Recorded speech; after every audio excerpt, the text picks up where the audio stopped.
దేవునికే మహిమ కలుగును గాక. కూడి వచ్చిన అందరికీ వందనాలు.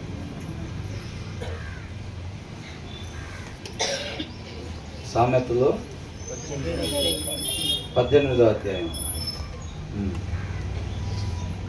దేవుడి కృపను వారికి బట్టి 17వ అధ్యాయం వరకు పూర్తి చేసుకున్నాం. 18వ అధ్యాయం మొదటి వచనం. వేరుండగోరువాడు స్వేచ్ఛానుసారంగా నడుచువాడు అట్టివాడు లెస్సైన జ్ఞానమునకు విరోధి. అట్టివాడు అంటే ఎలాంటి వాడు అంట? లెస్సైన జ్ఞానమునకు విరోధి అని అన్న. చాలా మంది ఏమనుకుంటారండి, ఒంటరిగా ఉండాలి, నన్ను కొద్దిసేపు అట్లాగా వదిలిపెట్టేసే, నన్ను డిస్టర్బెన్స్ చేయబాకండి అని చాలా మంది ఒంటరిగా ఉండటానికి ఇష్టపడుతూ ఉంటారు. అవునా? వాళ్ళందరూ ఎలాంటి వాళ్ళు? అసలు దేవుడి కృపను బట్టి మన ప్రవర్తన ఒక్కొక్కసారి ఒక్కొక్కలాగా మనం ప్రవర్తిస్తూ ఉంటాం. మన జీవితంలో ప్రతి ప్రవర్తన గురించి వాక్యం అయిన దేవుడు మాట్లాడుతూ ఉన్నాడు అన్నమాట.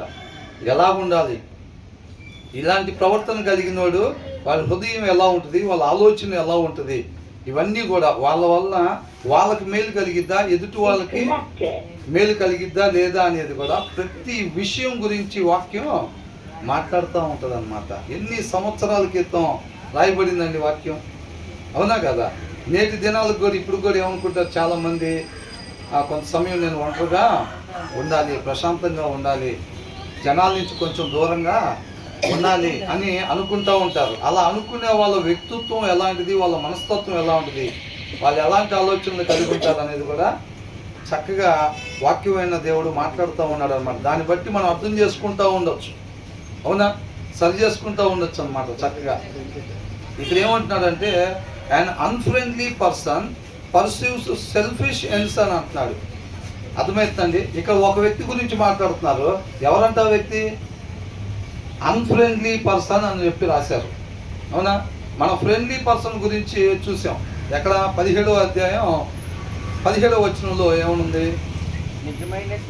నిజమైన స్నేహితుడు విడువక ప్రేమించును అని చెప్పారు. అవునా?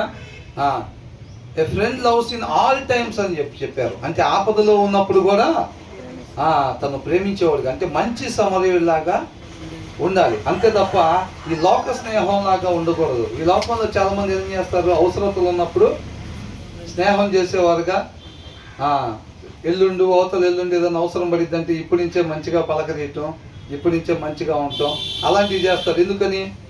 ఏదో ఆశించి మనం స్నేహం చేసే వాళ్ళుగా ఉంటారనమాట. కాకపోతే నిజమైన స్నేహితుడు ఎలా ఉంటాడంట? ఒక మంచి సమరయుడిలాగా ప్రతి క్షణం అవసరతల్లో ఉన్నప్పుడు కూడా తన స్నేహాన్ని కనపరిచేవాడిగా ఉంటాడు. ఇక్కడ ఎవరంట? అన్ఫ్రెండ్లీ అని అంటున్నాడు. అంటే మంచి స్నేహితుడు కానివాడు అని అంటున్నాడు. అర్థమవుతుందండి? మంచి స్నేహితుడు కానివాడు అంటేనే మనకు ఒక విషయం అర్థం అవ్వాలి. ఏంటి ఆ విషయం? హృదయంలో వాక్యం లేనివాడు అని చెప్పి ఆయన ఏం చేస్తాడంట? పర్స్యూస్ సెల్ఫిష్ ఎండ్స్ అని అంటున్నాడు. అంటే ఇది చూడాలండి, అందరూ ఇది చూడాలి. ఇప్పుడు పర్స్యూస్ అని అంటే దేన్ని వెంటాడుతాడు అంటే సెల్ఫిష్ ఎండ్స్ అంట. అంటే స్వార్థపరుడుగా ఉంటాడు. ఎలా ఉంటాడంట? అన్ఫ్రెండ్లీ పర్సన్ అంతా స్వార్థపరుడుగా ఉంటాడు. చాలా మంది ఏమనుకుంటారంటే ఈ లోక సంబంధంగా ఒక సామెత ఉంది. ఏంటంటే అది కీడించి మేలెంచాలంట. అంటే ఏ విషయం చేసేటప్పుడైనా కీడించి మేలెంచాలంట. అంటే కీడించేది దేని గురించి అని? ఇప్పుడు ఒక అతను, ఒక స్నేహితుడు, అదే కొద్దిగా ఇక్కడ దాకా వెళ్దాం రారా అని అన్నాడు అనుకోండి. గుంటూరులో కొద్దిగా మా వాళ్ళకి బాగోలేదంట, కొద్దిగా చూసొద్దాం రారా అని అంటాడు. అన్నప్పుడు ఇది స్టార్టింగ్ ఒక ఆలోచన వేసేసుకుంటారు మైండ్లో. అల్టిమేట్గా ఇది మనకేమన్నా లాస్ చేసిద్దా, ఇది మనకేమన్నా ప్రాఫిట్ చేసిద్దా అనేది ఫస్ట్ తనకు తానుగా ఇది నాకేంటి, ఏమన్నా నష్టం ఏమన్నా చేసిద్దా అని అనుకుంటారు. ఎదుటి వాళ్ళు ఏది అడిగినా సరే, ఏదడిగినా ఏమనుకుంటారు? కీడించేది ఏంటంట? కీడించడం అంటే ఏంటి? ఒక కార్యం చేసేటప్పుడు లేకపోతే ఒక పని చేసేటప్పుడు దాని ఎండింగ్ రిజల్ట్ మనకేమన్నా నష్టాన్ని చేకూర్చిద్దా అని.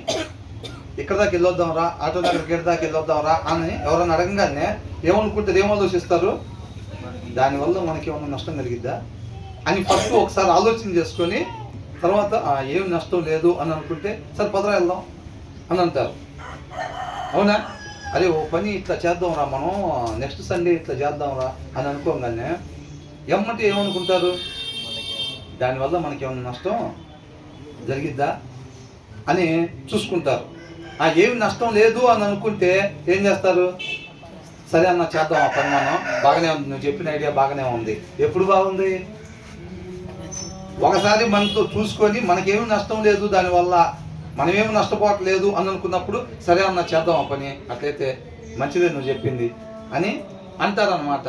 కీడించి మేలించటము అని అంటే ఫస్ట్ ఏంటంటే ఈయన సెల్ఫిష్, స్వార్థానికి మనకైతే ఏం కాదు కదా, మనకైతే ఏం కాదు కదా అని అనుకుంటారనమాట. అయితే వాక్యం ఏం చెప్తుంది, వాక్యమైన దేవుడిని పోలి ఉండటం అంటే ఏ ఆత్మ నశించిపోవటంలో దేవుడికి ఇష్టం లేదు. ఈ అన్ఫ్రెండ్లీ పర్సన్ ఏమనుకుంటాడు, మన ఆత్మ అయితే చెప్పాలి, మన ఆత్మ అయితే నశించిపోకుండా ఉండాలి. ఫస్ట్ ఏమనుకుంటాడు, మన ఆత్మ అయితే నశించిపోదు కదా, అంతవరకైతే గ్యారెంటీ, అంతవరకు చాలు, ఆ పద వెళ్దాం అట్లయితే, అవునా, అట్లా అనుకుంటారు అనమాట. అందుకనే స్వార్థం ఎక్కడి నుంచి వచ్చింది అనుకుంటున్నారు, దీని నుంచి వచ్చింది అని అంటున్నారు. అర్థమవుతుందండి, నిన్ను వలే నీ పొరుగు వారిని అని అంటున్నాడు. అంటే మన ఆత్మే జాగ్రత్తగా ఉండాలా, మిగతా వాళ్ళు, అవునా కదా. మొన్న నేను క్రిస్టి బైబుల్ రీడింగ్ చేస్తుంటే దాంట్లో ఒక మాట, జాయిసీ అనుకుంటా, వీళ్ళందరూ కూడా చెప్పిన మాట వింటలేదని చెప్పి వాళ్ళందరినీ కూడా నశింపు చేసేస్తాను, నీకు కొత్త జనాంగాన్ని, అంతకన్నా బలమైన జనాంగాన్ని నేను నీకు ఇస్తానని మోషేతో చెప్పాడు. చెప్పినప్పుడు తర్వాత మోషే ఏమన్నాడు, ప్రభువా వాళ్ళ అక్కడి నుంచి తీసుకొచ్చింది నువ్వే అని, వాళ్ళందరినీ నువ్వు నడిపిస్తున్నావని ఐగుప్తులో ఉన్న ప్రతి ఒక్కరికి తెలుసు, వాళ్ళు చేసిన పనిని బట్టి నువ్వు ఇప్పుడు ఇక్కడ కానీ వాళ్ళని నశింపు చేసావంటే, ఒకవేళ నువ్వు వాగ్దానం ఇచ్చిన దేశంలోకి వాళ్ళని నడిపించడానికి నీకు బలం సరిపోక, శక్తి సరిపోక, సామర్థ్యం లేక నువ్వు వాళ్ళని ఇక్కడ ముగించేసేవేమో వాళ్ళని అని అనుకుంటారు ప్రభువా అని అంటున్నాడు. అవునా, దేవుడు కోపించటకు స్లోగా ఉంటాడు కదా, ప్రేమ చూపించేదానికి ఉంటాడు కదా అని చెప్పినప్పుడు దేవుడు ఏం చేశాడు, అవునా, వాళ్ళని శిక్షించకుండా. అంటే మోషే ఏమనుకున్నాడు, వాళ్ళతో పాటు నిన్ను కూడా నాశనం చేస్తానని అన్నాడా దేవుడు ఏమన్నా, నీకు అంతకన్నా బలమైన జనాంగం నేను నీకు ఇస్తాను అని చెప్పినప్పుడు ఏమన్నాడు మోషే, ప్రభువా వాళ్ళందరూ కూడా క్షమించి మరలా అవకాశం వాళ్ళకి ఇవ్వు అనుకున్నాడు. అవునా, కాబట్టి ఈయనేమనుకున్నాడు అంటే నేను బాగుంటే చాలే అని అనుకున్నాడా, నేను బాగుంటే చాలే అని ఆయన అనుకోలేదన్నమాట. ఇంకా అనేక మంది ఉన్నారు బైబిల్లో అట్లాగా. ఇక్కడ ఏమంటున్నారంటే అన్ఫ్రెండ్లీ పర్సన్ అనే వాళ్ళంతా దేన్ని వెంటాడతారంటే స్వార్థాన్ని వెంటాడతారు అన్నమాట, సెల్ఫిష్. దీనివల్ల మనకేం వచ్చింది, మనకైతే నష్టమేం లేదు కదా. ప్రతి దాంట్లో ఏం చూస్తారంట, స్వార్థాన్ని చూసుకుంటూ ఉంటారు. చాలా మంది దగ్గర ఆ లక్షణం ఉంది అనమాట. అది ఎక్కడి నుంచి వచ్చింది అంటే దీని నుంచే వచ్చింది అనమాట. అది అని అంటున్నాడు, అన్ఫ్రెండ్లీ పర్సన్ అంట, నిజమైన స్నేహితుడు కాదు, కానీ బయటకి ఏం చెప్తాం, అదే నీకోసం అవసరం అయితే ప్రాణాన్నైనా ఇస్తా అంటాడు. వాడే ఏది చెప్పినా సరే అది మనకేం నష్టాన్ని చేకూర్చదు కదా అని ఫస్ట్ ఆలోచన చేసుకోకుండా ఏది కూడా నోరు తెరిచి మాట్లాడరు అన్నమాట. ఎవరు ఏది చెప్పినా సరే మనకేం నష్టాన్ని చేయదు కదా అది అని చెప్పి చూసుకొని తర్వాత వాళ్ళు మాటిచ్చేవాళ్ళుగా ఉంటారన్నమాట. అర్థమవుతుందా, అలాగంటున్నాడు. అట్లాంటి వాళ్ళు ఎలాంటి వాళ్ళు అంట, and against all sound judgment start quarrels అని అంట. అన్ఫ్రెండ్లీ పర్సన్ అన్నప్పుడే హృదయంలో వాక్యం లేని వాడి దగ్గర స్వార్థం ఉండిద్ది అనమాట. మనలో స్వార్థం వస్తుంది, మన వదిలి చూసుకుందాం, అవతల వాళ్ళు ఎట్లా పోతే మనకెందుకు అని అనుకుంటున్నాము అంటే దానికి ఏంటంటే ప్రాబ్లం, మన హృదయంలో వాక్యం లేదు. తగిన స్థాయిలో మన హృదయంలో వాక్యం లేదు కాబట్టి మన సంగతే ఆలోచిస్తున్నాం, మన కుటుంబం సంగతే ఆలోచిస్తున్నాం. ఒకవేళ నేను, నా భార్య, నా తల్లిదండ్రులు, నా పిల్లలు అనే కానీ మనం చూస్తున్నట్టయితే కనుక మనది నిజమైన విశ్వాసం కాదు, నిజమైన క్రైస్తవ్యంలో మనం లేము అని అర్థం అన్నమాట. అర్థమవుతుందండి. ప్రతి ఒక్కరు కూడా మనం ఒక కుటుంబంగా భావించుకోగలగాలన్నమాట. అలా ఉండాలి. అలా లేదు అని అంటే మనం సరి చేసుకోవాల్సింది ఇంకా ఉంది అని అర్థం అనమాట. కాబట్టి హృదయంలో వాక్యం లేకపోతేనే మనలో స్వార్థం అనేది వచ్చిద్ది. హృదయంలో సమృద్ధిగా వాక్యం ఉన్నట్లయితే గనక మనలో స్వార్థం అనేది రాదు. అందుకనే వీళ్ళు ఏం చేస్తారంటే ఈ వివేకానికి ఆపోజిట్ గా ఉంటారు. కోయరల్స్ ఎవరన్నా మంచి చెప్పారు అనుకోండి, వాక్యానుసారం అంటే ఒక మనిషి ఉండాల్సిన తీరుని ఎవరన్నా చెప్పారు అనుకోండి, వీళ్ళకి కోపాలు వచ్చేస్తాయి. ఏమొస్తాయి అంట? కోప ఎవరుదా ఈ రోజులో ఉంటుంది, నువ్వు మరీ బిల్డప్ ఇస్తున్నావు అని అంటారు. అర్థమవుతుందని ఉండాల్సిన తీరుని చెప్పాం. వీళ్ళ హృదయంలో వాక్యం లేదు కదా, వీళ్ళ హృదయంలో వాక్యం లేదు.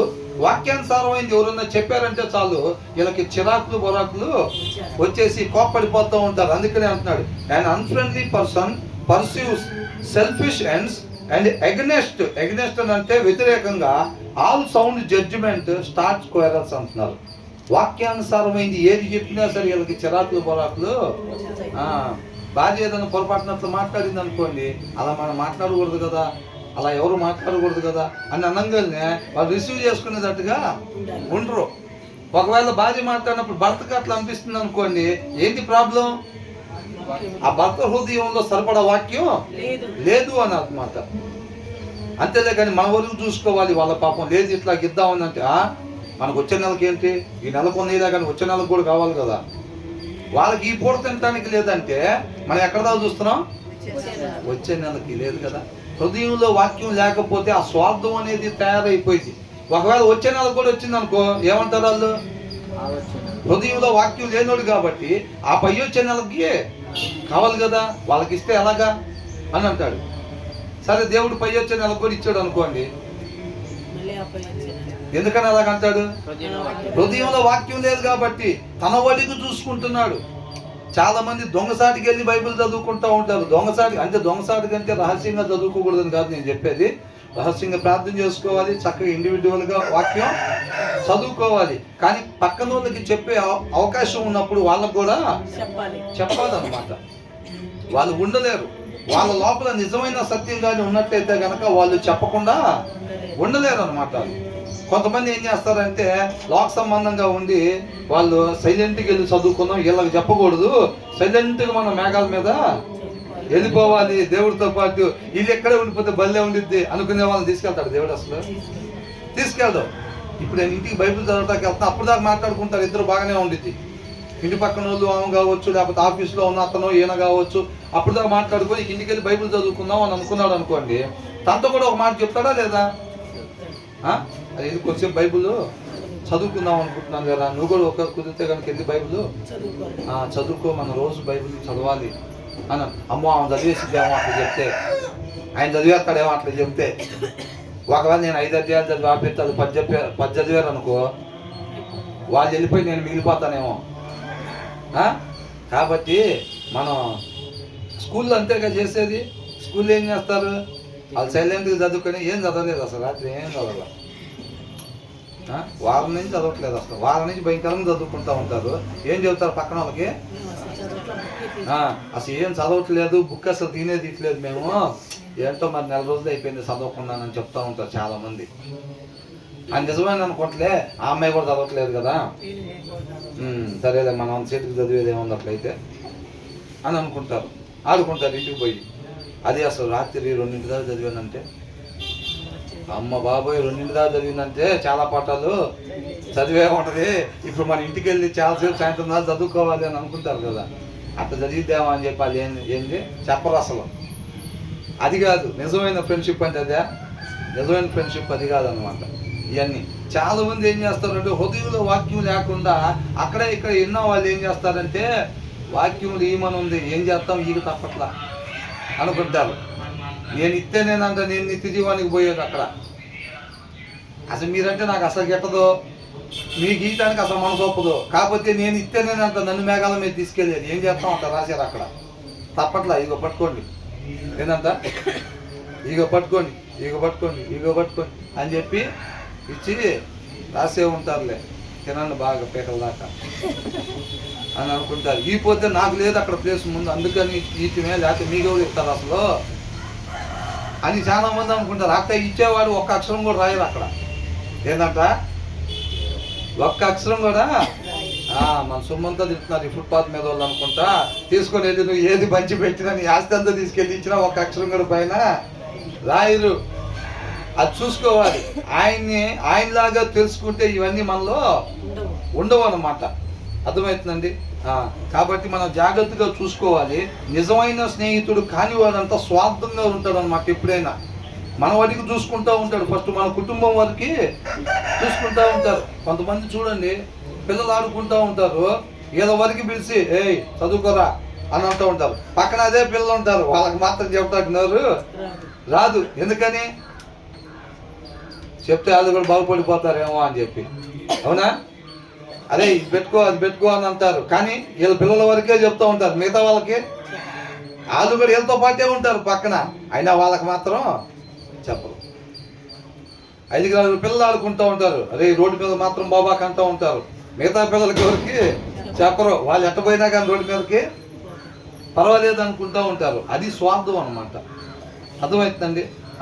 అది ఎక్కడి నుంచి వచ్చిందంటే హృదయంలో సరిపడా వాక్యం లేకపోతే కనుక ఆ స్వార్థం అనేది వచ్చిద్ది. ఎవరు ఏది చెప్పినా సరే మనకైతే ఏం ప్రాబ్లం లేదుగా.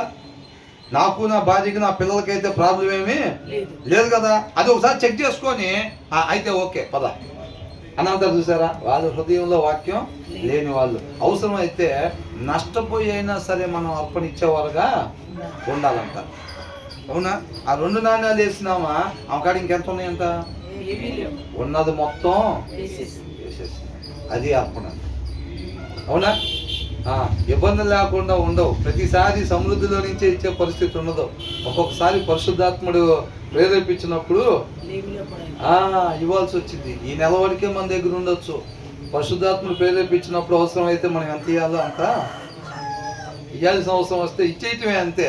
మిగతాది ఆయనే చూసుకుంటాడు. ఆయన చిత్తానుసారంగా ఉండేవాడు అంటే ఇప్పుడు కూడా నీతిమంతుడు ఆకలి కొనడు అని అంటున్నాడు. కాబట్టి ఆత్మీయ ఆహారం ఎక్కడుందో అందిస్తాడు. అట్ ద సేమ్ టైం ఆయన నీతిని ఆయన రాజ్యాన్ని ఎతికేటప్పుడు ఇక్కడ ఏం కావాలో కూడా ఆయనే చూసుకుంటాడు. ఆ ధైర్యంతో మనం ముందుకు కొనసాగే వాళ్ళగా ఉండాలి. కాబట్టి ఇక్కడ మనకు అర్థమవుతుంది ఏంటంటే విశ్వాసికి స్వార్థం అనేది అస్సలు ఉండకూడదు. స్వార్థం అనేది ఉండకూడదు. నేను, నా భార్య, నా పిల్లలు అంతవరకే కాదు, నా కుటుంబమే కాదు, ఈ భూమి మీద ఉన్న సమస్త మానవాళి మనం అందరం కూడా ఒకటే కుటుంబం. అందరం కూడా ఆయన శరీరమే. అవునా కదా? అందరం కూడా ఆయన శరీరమే. ఏ ఆత్మ కూడా నశించిపోవడం దేవుడికి ఇష్టం లేదమ్మా. మన పిల్లలు ఎట్లాగో ఇంటి ముందు పిల్లలు అట్లాగే ఇంటి పక్కన వాళ్ళ పిల్లలు అట్లాగే వేరే రకంగా తీసుకోబాకండి. లిటరల్గా తీసుకోబాకండి, సారాంశంగా తీసుకోండి. అర్థమవుతుందండి? అందరూ కూడా బాగుండాలనేది చూసుకోవాలి. తర్వాత ఏమంటున్నారు? బుద్ధిహీనుడు వివేచన యందు సంతోషింపక తన అభిప్రాయములను బయలుపరచుట యందు సంతోషించు. మీరేం చేస్తారంట? Fools find no pleasure in understanding అని అంటున్నారు. ఎవరంట ఫూల్స్ అంటే? బుద్ధిహీనుడు, అవివేకి, ఉండకూడని రీతిగా ఉండేవాడు అని అర్థం. ఫూల్స్ అనగానే ఉండకూడని రీతిగా ఉండేవాడు. ఈ చెప్పబడేది మనం మాత్రం ఇప్పుడు చేయకూడదు. మన జీవితంలో ఎక్కడ అది కనపడకుండా చూసుకోవాలి. అలా చెయ్యాలి అని అంటే ఏముంటే మనం వివేకవంతంగా ఉంటామో చూసుకొని దాన్ని చేసేవారంగా మనం ఉండాలి. ఇక్కడ ఏమంటున్నాడంటే fools find no pleasure in understanding. వివేకం ఏం చేసిద్ది? వివేకం ఏం చేసిద్ది చెప్పండి? ఏ పని ఒక మనిషి ఏ పని మాత్రమే చెయ్యాలో ఆ పని చేసే దాంట్లో ఆయనకు ఆనందం ఉండదంట. ఎవరికి? ఫూల్కి, అవివేకికి. అవునా? అవివేకికి ఒక మనిషి ఎలాగ మాత్రమే మాట్లాడాలో అలాగ మాట్లాడే దాంట్లో ఆయనకు ఆనందం ఉండదు. యేసయ్య ఒక మాట అన్నాడు. ఏమన్నాడు? తండ్రి చిత్తం, తండ్రి ఇష్టం నెరవేర్చడమే నాకు సంతోషం అయింది అన్నాడు. నా ఇష్టం నెరవేర్చుకోవటం నాకు సంతోషం అన్నాడా? తండ్రి ఇష్టాన్ని నెరవేర్చడమే నాకు సంతోషం అయ్యింది అని అంటున్నాడు. అవునండి. ఇక్కడేమంటున్నాడు? ఫూల్స్, హృదయంలో వాక్యం లేనివాడు. ఎవరంట? హృదయంలో వాక్యం లేనివాడు అవివేకి ఏం చేస్తాడంట? No pleasure in understanding. వివేకం కలిగి చేసే పనిలో ఆయనకి ఆనందం ఉండదంట. అంటే ఒక మనిషి ఎలాగ మాట్లాడాలో అలాగే మాట్లాడితే ఆనందం ఉండిద్ది అంటే దీని అర్థం. తర్వాత ఏమన్నా but delight in airing their own opinions అని అంటున్నాడు. అంటే ఆయన సొంత అభిప్రాయాలు. ఒక మనిషి ఎలా ప్రవర్తించాలో అలాగే ప్రవర్తిస్తే కొంతమందికి ఆనందం. అది చెప్పేది ఏంటంటే నీలోనే ఆనందం అంటారు. చూసారా? వాళ్ళు వివేకం కలిగిన వాళ్ళు ఏంటంటే చెయ్యాల్సిన పనే నేను చెయ్యాలి, అప్పుడే వాళ్ళు ఆనందపడతారు, దాంట్లోనే ఆనందపడతారు. ఈ సెకండ్ బ్యాచ్ ఉన్నారు కదా, వీళ్ళు ఫూల్స్ ఏం చేస్తారంట, చేయాల్సిన పని చేయటంలో వాళ్ళకి ఆనందం ఉండదంట, వాళ్ళకి ఏమనిపించిందో అది చేయటంలో వాళ్ళకి ఆనందం ఉండిద్దంట. అంటే నీలోనే ఆనందం కాదు, నాలోనే ఆనందం అన్నమాట. మారిపోయింది పాట. క్రీస్తులో ఆనందం కాదు, వీరిలోనే ఆనందం. హృదయంలో వాక్యం లేనివాడికి ఏమనిపించింది, వాళ్ళకి ఏది కావాలో అది చేసి ఆనందపడతా ఉంటారు అనమాట. అది అంటున్నాడు, but delight in airing their own opinions. వాక్యం లేని హృదయంలో నుంచి ఏదైతే వచ్చిద్దో, తన శరీరం కోరుకుంటా ఉండిద్దో, శరీరానుసార్లు ఎవరంట, వాక్యం. ఇప్పుడు వాక్యంలో ఇద్దరు సంతానం గురించి ఉంది.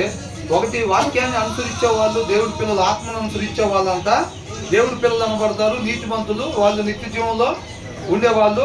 రెండవది శరీరానుసారులు. శరీరానుసారులు ఎవరి పిల్లలు, అపవాది పిల్లలు అనమాట.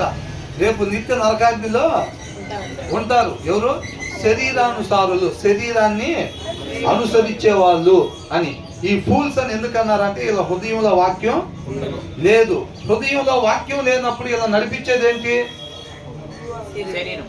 శరీరమే నడిపించింది. ఆ శరీరం నడిపింపు ప్రకారం వీళ్ళు నడుస్తూ ఉంటారు అనమాట. శరీరం ఏది చెప్తే అది చేస్తూ ఉంటారు, దాంట్లో ఆనందిస్తూ ఉంటారు. ఎవరు, హృదయంలో వాక్యం లేని వాళ్ళు.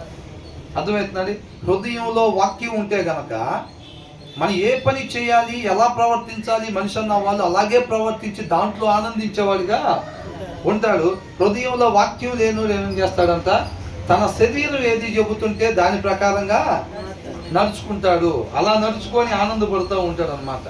యేసయ్య ఏమన్నాడు ఇంకొక మాట, నా ఇష్టాన్ని నెరవేర్చుకోవడానికి నేను రాలేదు, నన్ను పంపించిన తండ్రి చిత్తాన్ని నెరవేర్చడానికి నేను వచ్చాను. ఆయన్ని పోలి జీవించాలంటే మనం ఎవరి చిత్తాన్ని నెరవేర్చాలి, మన చిత్తమా లేకపోతే మనం పంపించిన ఆయన చిత్తమా? మనల్ని పంపించిన ఆయన చిత్తం నెరవేర్చే వారు ఉండాలి, దాంట్లోనే మనకు ఆనందం ఉండాలి. అర్థమవుతుందండి. ఎలాగలా జీవిస్తే చాలా, ఎలాగలా జీవిస్తే చాలా, ఎలాగలా 4 మెతుకులు నోట్లోకి పోతే చాలరా, ఎవరినో ఒకరిని మోసం చేసేనా అది తర్వాత సంగతి. ఎలాగలా బతకటం కావాలి, అది కావాలా, లేకపోతే జీవించాల్సిన రీతిగా మాత్రమే జీవించాలా? జీవించాల్సిన రీతిగా. ఒక మనిషి ఎలాగ మాత్రమే ఉండాలో అలాగ మాత్రమే ఉండాలి. దాంట్లో ఆనందం ఉండిద్ది అనమాట. యేసయ్య దాంట్లో ఆనందించాడు. ఆయన పోలి మనం ఉండాలి అని అంటే మన హృదయంలో ఎప్పుడైతే సమృద్ధిగా వాక్యం ఉండిద్దో, మనం ఏది మాట్లాడాలో వాక్యమై ఉన్న దేవుడు సెలెక్ట్ చేస్తాడు ఆ మాటని. అవునా కదా? మనం ఎలా ప్రవర్తించాలో ఆ ప్రవర్తనని దేవుడు సెలెక్ట్ చేస్తాడు. మన హృదయంలో వాక్యమై ఉన్న దేవుడు సెలెక్ట్ చేస్తాడు అనమాట. మన ఆలోచనలు అనేకం ఉంటాయి అని చెప్పి చదువుకున్నాం కదా.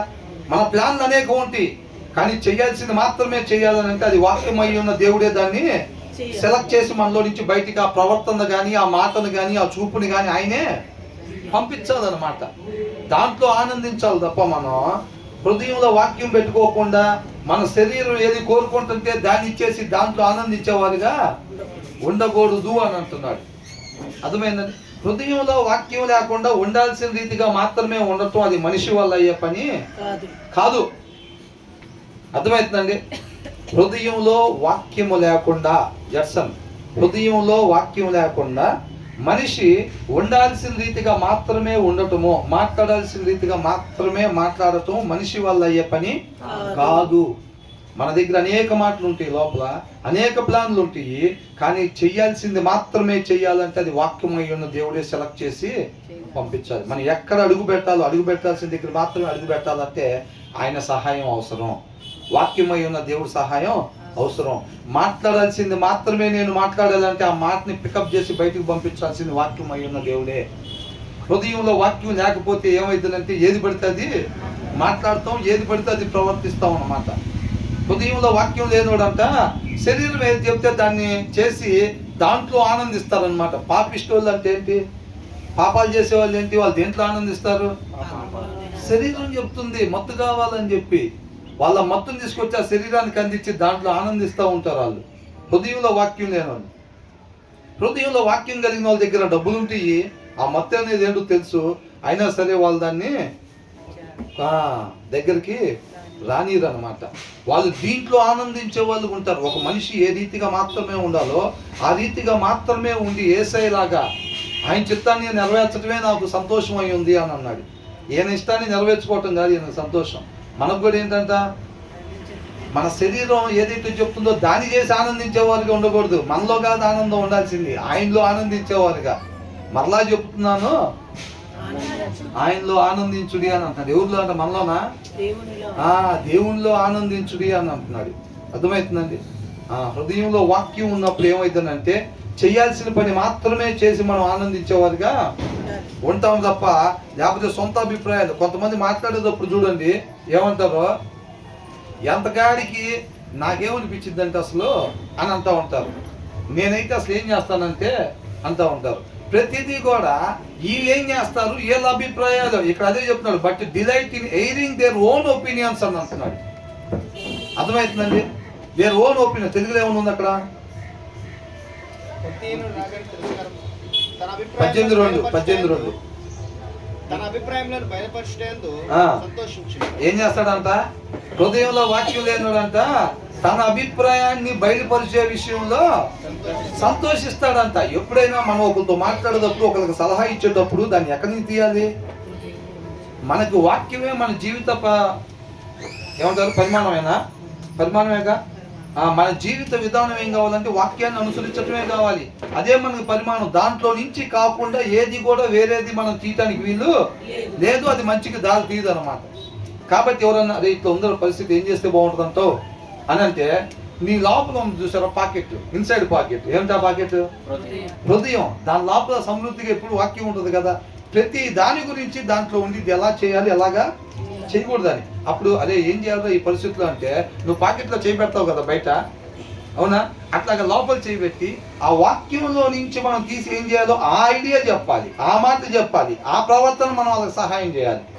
అంతేగాని హృదయంలో వాక్యం లేకుండా బయటకు వచ్చి పదరాయల్దాం అంటే అని చెప్పి ఓరకనే తిరుగుతూ ఉండి వాడు మనం ఏమడిగినా సరే మన హృదయంలో వాక్యం ఉండదు కాబట్టి మన సొంత ఒపీనియన్స్ చెప్తూ ఉంటాం, మన సొంత అభిప్రాయాలు చెప్తాం మనం. అవునా? సొంత అభిప్రాయం అనేది ఒక్కటి కూడా తీయటానికి వీలు లేదు. అలా తీసేవాళ్ళు మూర్ఖులు అని రాయబడి ఉంది దీంట్లో. Fools find no pleasure in understanding అని అంటున్నాడు. అర్థమవుతుందండి? But delight in airing their own opinions అని అంటున్నాడు. ఏమంటున్నారు తెలుగులో? తన అభిప్రాయంలో బయలుపరిచేందు. దాని ముందు అసలు స్టార్టింగ్ అదేనా? బుద్ధిహీనుడు సంతోషింపక. వివేచన అంటే ఏంటి? ఏది మాట్లాడాలో అదే మాట్లాడే దాంట్లో ఆయనకి సంతోషం ఉండదు. ఒక మనిషి ఎలా ప్రవర్తించాలో అలాగే ప్రవర్తించే దాంట్లో అతనికి సంతోషం ఉండదు. హృదయంలో వాక్యం ఉన్నవాడు దాంట్లో సంతోషిస్తాడు. ఏసేలాగా తండ్రి చిత్తాన్ని నెరవేర్చడమే సంతోషంగా భావించుకుంటాడు. కానీ వీళ్ళేం చేస్తారంటే హృదయంలో వాక్యం లేని వాళ్ళు తన సొంత అభిప్రాయాల్ని తన అభిప్రాయంలో బయలుపరిచేందు సంతోషించు. తన సొంత అభిప్రాయాలు అంటే వాళ్ళ పాకెట్లు ఏముండదు, ఇన్సైడ్ పాకెట్లు ఏముండదు, వాక్యం ఉండదు. కాబట్టి దాంట్లో మూర్ఖత్వమైన హృదయం ఉండిద్ది. అవునా? వాక్యం లేని వాళ్ళు ఏముండిద్ది? మూర్ఖపు హృదయం ఉంటుంది. కాబట్టి వాళ్ళు దాంట్లో నుంచి ఒక ఐడియా తీసి చెప్తారు. ఆ ఐడియా ఇంప్లిమెంట్ చేయగానే వాడు ఏమవుతాడు? అదేదో సలహా అడుగుతాడు, ఇట్లా ఉందిరా ఏం చేస్తే బాగుంటుంది అంటావు అంటే, వీడు హృదయంలో వాక్యం లేనప్పుడు ఏం చేస్తాడంటే ఆ హృదయంలో ఉన్న మూర్ఖపు హృదయంలో నుంచి ఒక ఐడియా తీసి ఆడికి ఇస్తాడు. వాడి ఐడియా ఇంప్లిమెంట్ చేసాడు, అడ్రస్ లేకుండా పోతాడు. అవునా? అదే వీళ్ళ హృదయంలో వాక్యం ఉందనుకోండి, అవతల ఏదైనా అడిగినప్పుడు ఏం చేస్తారు? ఆ వాక్యంలో నుంచి వాక్య ప్రకారంగా అయితే ఇలా చేస్తే బాగుంటుంది అనుకుంటా. ప్రతిదీ కూడా మన అభిప్రాయం. ఇంట్లో అయినా సరే పిల్లల్ని పెంచాలి, లేకపోతే మనం ఈ టైంలో ఇట్లా చేద్దామా, లేకపోతే ఏం చేద్దాం అని అనుకునేది ప్రతిదీ కూడా వాక్యంలో నుంచే పిక్ చేసుకోవాలి మనం. అర్థమవుతుందండి? వాక్యంలో నుంచి పిక్ చేసుకొని దాంట్లో నుంచి ఇంప్లిమెంట్ చేయాలి తప్ప వాక్యం కాని దాంట్లో నుంచి మనం ఏది కూడా తీసి మనం ఇంప్లిమెంట్ చేయకూడదు. అది మంచిది ఏది కూడా రాదు. కాబట్టి ప్రతిదీ కూడా సొంత అభిప్రాయాలు చెప్తా ఉండకూడదు. ప్రతిదీ కూడా వాక్యంలో నుంచే మనం చెప్పాలి. వాక్యంలో ఉన్న దాని ప్రకారంగానే మనం జీవించడానికి చూడాలి తప్ప ఎప్పుడు కూడా మనం సొంతగా జీవించడానికి ఎప్పుడు ప్రయత్నం చేయకూడదు. తర్వాత ఏమంటున్నారు? అలా చేసే వాళ్ళు మూర్ఖులు అని చెప్పి రాయబడి ఉంది అనమాట. భక్తిహీనుడు రాగానే తిరస్కారం వచ్చును. ఏమొచ్చిందంట? భక్తిహీనుడు రాగానే తిరస్కారం వచ్చును. భక్తిహీనుడు రాగానే అంటే భక్తిహీనుడు అంటే ఎవరు? ఇందాక మొదటి వచనంలో ఏమనుంది? అసలు ఫస్ట్ మాట అన్ఫ్రెండ్లీ అని ఉంది. ఏమనుంది? అన్ఫ్రెండ్లీ అంటే నిజమైన స్నేహితుడు కానివాడు అని, అంటే హృదయంలో వాక్యం లేనివాడు. రెండవ వచనంలో ఏముంది? ఫూల్ అని రాసి ఉంది, అంటే బుద్ధిహీనుడు, మూర్ఖుడు, అవన్నీ చేయకూడని పనులు. మూడవ వచనంలో ఏముంది? ఇక్కడ భక్తిహీనుడు రాగానే ఎవరంట? ఎవరు రాగానే అంట? భక్తిహీనుడు. భక్తిహీనుడు అని అంటే హృదయంలో వాక్యం లేనివాడు రాగానే వారి అమ్మట ఏమొచ్చిందంట? తిరస్కారం వచ్చిందంట. అవునా? అది వాక్యం చదివా అంటే అరే ఆగ్రా బాబు నువ్వు భలేవాళ్ళు అనుకున్నావు, పొద్దుగూకులా నీకు కనపడ్డావంటే ప్రార్థన చేసుకుంటున్నావా అంటావు, వాక్యం చదువుతున్నావా అంటావు, అంతా బాగానే ఉన్నారా ఆత్మీయంగా అంటావు, ఇదప్ప నీకు వేరే మాటలు ఉండవంటరా అంటాడు. అట్లా అంటున్నాడు అని అంటే వచ్చిన సారెవరంట? హృదయంలో వాక్యం లేనివాడు భక్తిహీనుడు అంత వచ్చింది. ఎవరంత వచ్చింది? భక్తిహీనుడు రాగానే ఏమొచ్చిందంట? ఆయన అమ్మటే తిరస్కారం వచ్చిందంట. ప్రార్థన చేసుకున్నావా అంటే ఆయన ఈ బిల్డప్ చేస్తున్నాం, వెళ్ళాడు కూర్చుందాంలే అంటే తిరస్కారం. వినబుద్ధి అవట్లా ఆ మాటలో. వాక్యం చదువుకుంటున్నావా అన్న, ఈ వారం బాగా వాక్యం చదివావా అంటే వద్దు, నీ పక్కన అసలు కూర్చోడం తిరస్కారం, రిజెక్ట్ చేసినట్టు అనమాట. నచ్చితే ఏం చేస్తాం? పక్కనేదా పక్కనే కూర్చో అంటాం. ఇష్టపడతలేదు అనుకో, ఎంటర్ అవ్వగానే వాళ్ళు ఎటు ఉన్నారో చూసుకుంటాం. కొంతమంది అంటే గిట్టదు మనకి. అవునా? గిట్టపోతే మనం ఏం చేస్తాం? లోపలికి రాగానే ఇప్పుడు ఆయన అంటే గిట్టదు అనుకో మనకి, లోపలికి రాగానే ఆయన ఇటు కూర్చున్నాడు చూసుకుంటాం. ఆయన ఇటు కూర్చున్నాడా అయితే మనం అటు వెళ్ళాలి. ఏదంట? ఆయన ఇటు కూర్చుంటే మనం పోయి అటు కూర్చోవాలి. ఒకవేళ మనకి గిట్టని ఆయన అటు కూర్చున్నాడు అనుకోండి, మనం ఎటు కూర్చోవాలి? మనం పోయి ఇటు కూర్చోవాలి. అవునా? లోపలికి రాగానే చూసుకుంటాం. మన వాళ్ళు ఎక్కడున్నారు? మన ఫ్రెండ్షిప్, మనతో పాటు వాక్యం చదివిన వాళ్ళు అక్కడ ఈ ప్లేస్ లేకపోయినా ఇరుక్కొని అక్కడ కూర్చోవాలి అనుకుంటారు. కొంతమంది వాక్యం చదివే వాళ్ళు ఉంటారు, మంచి సహవాసులు. దుష్టులతో సహవాసం చేయడం ఉంది కదా, కాబట్టి వీళ్ళు ఏం చేస్తారంటే మంచి సహవాసం ఉంటుంది కాబట్టి అక్కోళ్ళు ఎక్కడ కూర్చున్నారు, అన్నోళ్ళు ఎక్కడ కూర్చున్నారు చూసుకొని వాళ్ళు వాక్యం చదివి వాళ్ళు ఎక్కడైతే ఉంటారో చక్కగా వాళ్ళతో పాటు వెళ్ళి కూర్చుంటూ ఉంటారు. అవునా కదా? అందుకని ఇక్కడ ఏమంటున్నారంటే వెన్ విక్డ్ పర్సన్ అరైవ్స్ అంటే వెన్ విక్డ్నెస్ కమ్స్, మనలో అంట మూర్ఖత్వం ఎప్పుడైతే వచ్చిద్దో అని అంటే ఒక మాటలో చెప్పాలంటే మన హృదయంలో వాక్యం ఎప్పుడైతే లేకుండా ఉండిద్దో అని అర్థం. భక్తిహీనుడు రాగానే అని అంటే ఆయన ఏదో భయంకరంగా సైతాన్ లోపలికి వచ్చినట్టు అట్టేం రాడు. ఎట్లొస్తాడు? మనలాగానే తెల్లసొక్క వేసుకొని కూడా రావచ్చు, ముసుకేసుకొని కూడా రావచ్చు, వినయంగా నడుచుకుంటూ కూడా. హృదయంలో వాక్యం లేకుండా ఎంత వంగి నడిస్తే ఆయన మాట్లాడితే మంచి మాటలు అవుతాయా? హృదయంలో వాక్యం కలిగినోడు మామూలుగా నడుచుకుంటూ వచ్చినా సరే మంచిగానే ఉండిద్ది. అవునా కదా? వాళ్ళు మాట్లాడినప్పుడు చక్కగా వాళ్ళకి జీవాన్ని ఇస్తే, అట్ ద సేమ్ టైం ఎదుటి వాళ్ళకు కూడా జీవాన్ని ఇస్తే అన్నమాట, జీవాన్ని కలిగిస్తాయి వాళ్ళలో కూడా.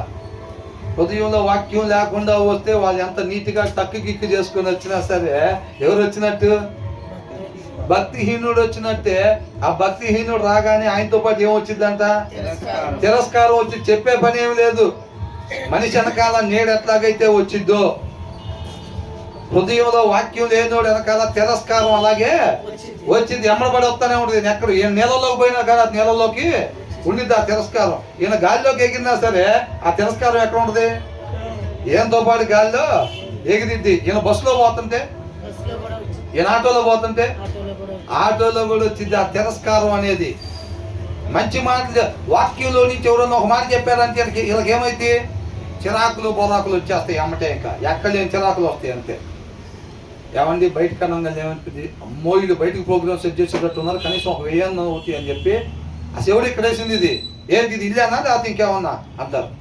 వాతావరణం వీళ్ళేదో బయటికి తీసుకెళ్ళమని అడిగేటట్టున్నారు అని అనగానే భర్త ఏం చేస్తాడు? ఏదో ఒక 1000 రూపాయలు పక్కపడేటట్టుంది మనకి వ్యవహారం అని చెప్పి, ఏంది ఇది అసలు ఇల్లా లేకపోతే ఇంకేమన్నా అసలు ఎట్లా ఉంటున్నారు, ఇంట్లో ఉండబుద్ధి అయ్యేటట్లేదంటే నేను ఇప్పుడు బయటకు అన్నానంటే అయిపోయినట్టే, బయటకు లేదు ఏం లేదు, అరే వెళ్ళి లేదు అతను ఫస్ట్ అన్నంట. అదంతా ప్లాన్ అన్నమాట. అవునా? అలాగే ఎప్పుడైతేనంట హృదయంలో వాక్యం లేదో మనం ఏడ తిరుగుతుంటే మనమే భక్తిహీనులు అంట. అవునా? వెన్ విక్డ్నెస్ కమ్స్, దాని తర్వాత ఏమొచ్చిందంట? కంటెంట్ ఆల్సో కమ్స్ అని అంటున్నాడు. తిరస్కారం కూడా వచ్చింది అనమాట. తిరస్కారం వచ్చింది. ఎవరన్నా వాక్యానుసారం ఏం చేయాలని చెప్తున్నారు అనుకో, వీళ్ళకి అస్సలు గిట్టదో, వాళ్ళ ఇంటికి కూడా బాబుద్ది అవ్వదు, వాళ్ళతో అసలు మాట్లాడబుద్ధి అవ్వదు. మంచి చెబుతుంటే మాత్రం అసలు పడదు. మంచి చెబుతుంటే పడట్లేదు అని అంటేనే మనకు అర్థం ఏంటంటే మన హృదయంలో వాక్యం లేదు అని. జ్ఞానవంతుడు హృదయంలో వాక్యం కలిగినోడు ఏం చేస్తాడంటే ఎవరన్నా చెప్పినప్పుడు ఇంకా ఆ జ్ఞానాన్ని పెంచుకుంటాడు తప్ప తిరస్కరించేవాడుగా ఉండడు.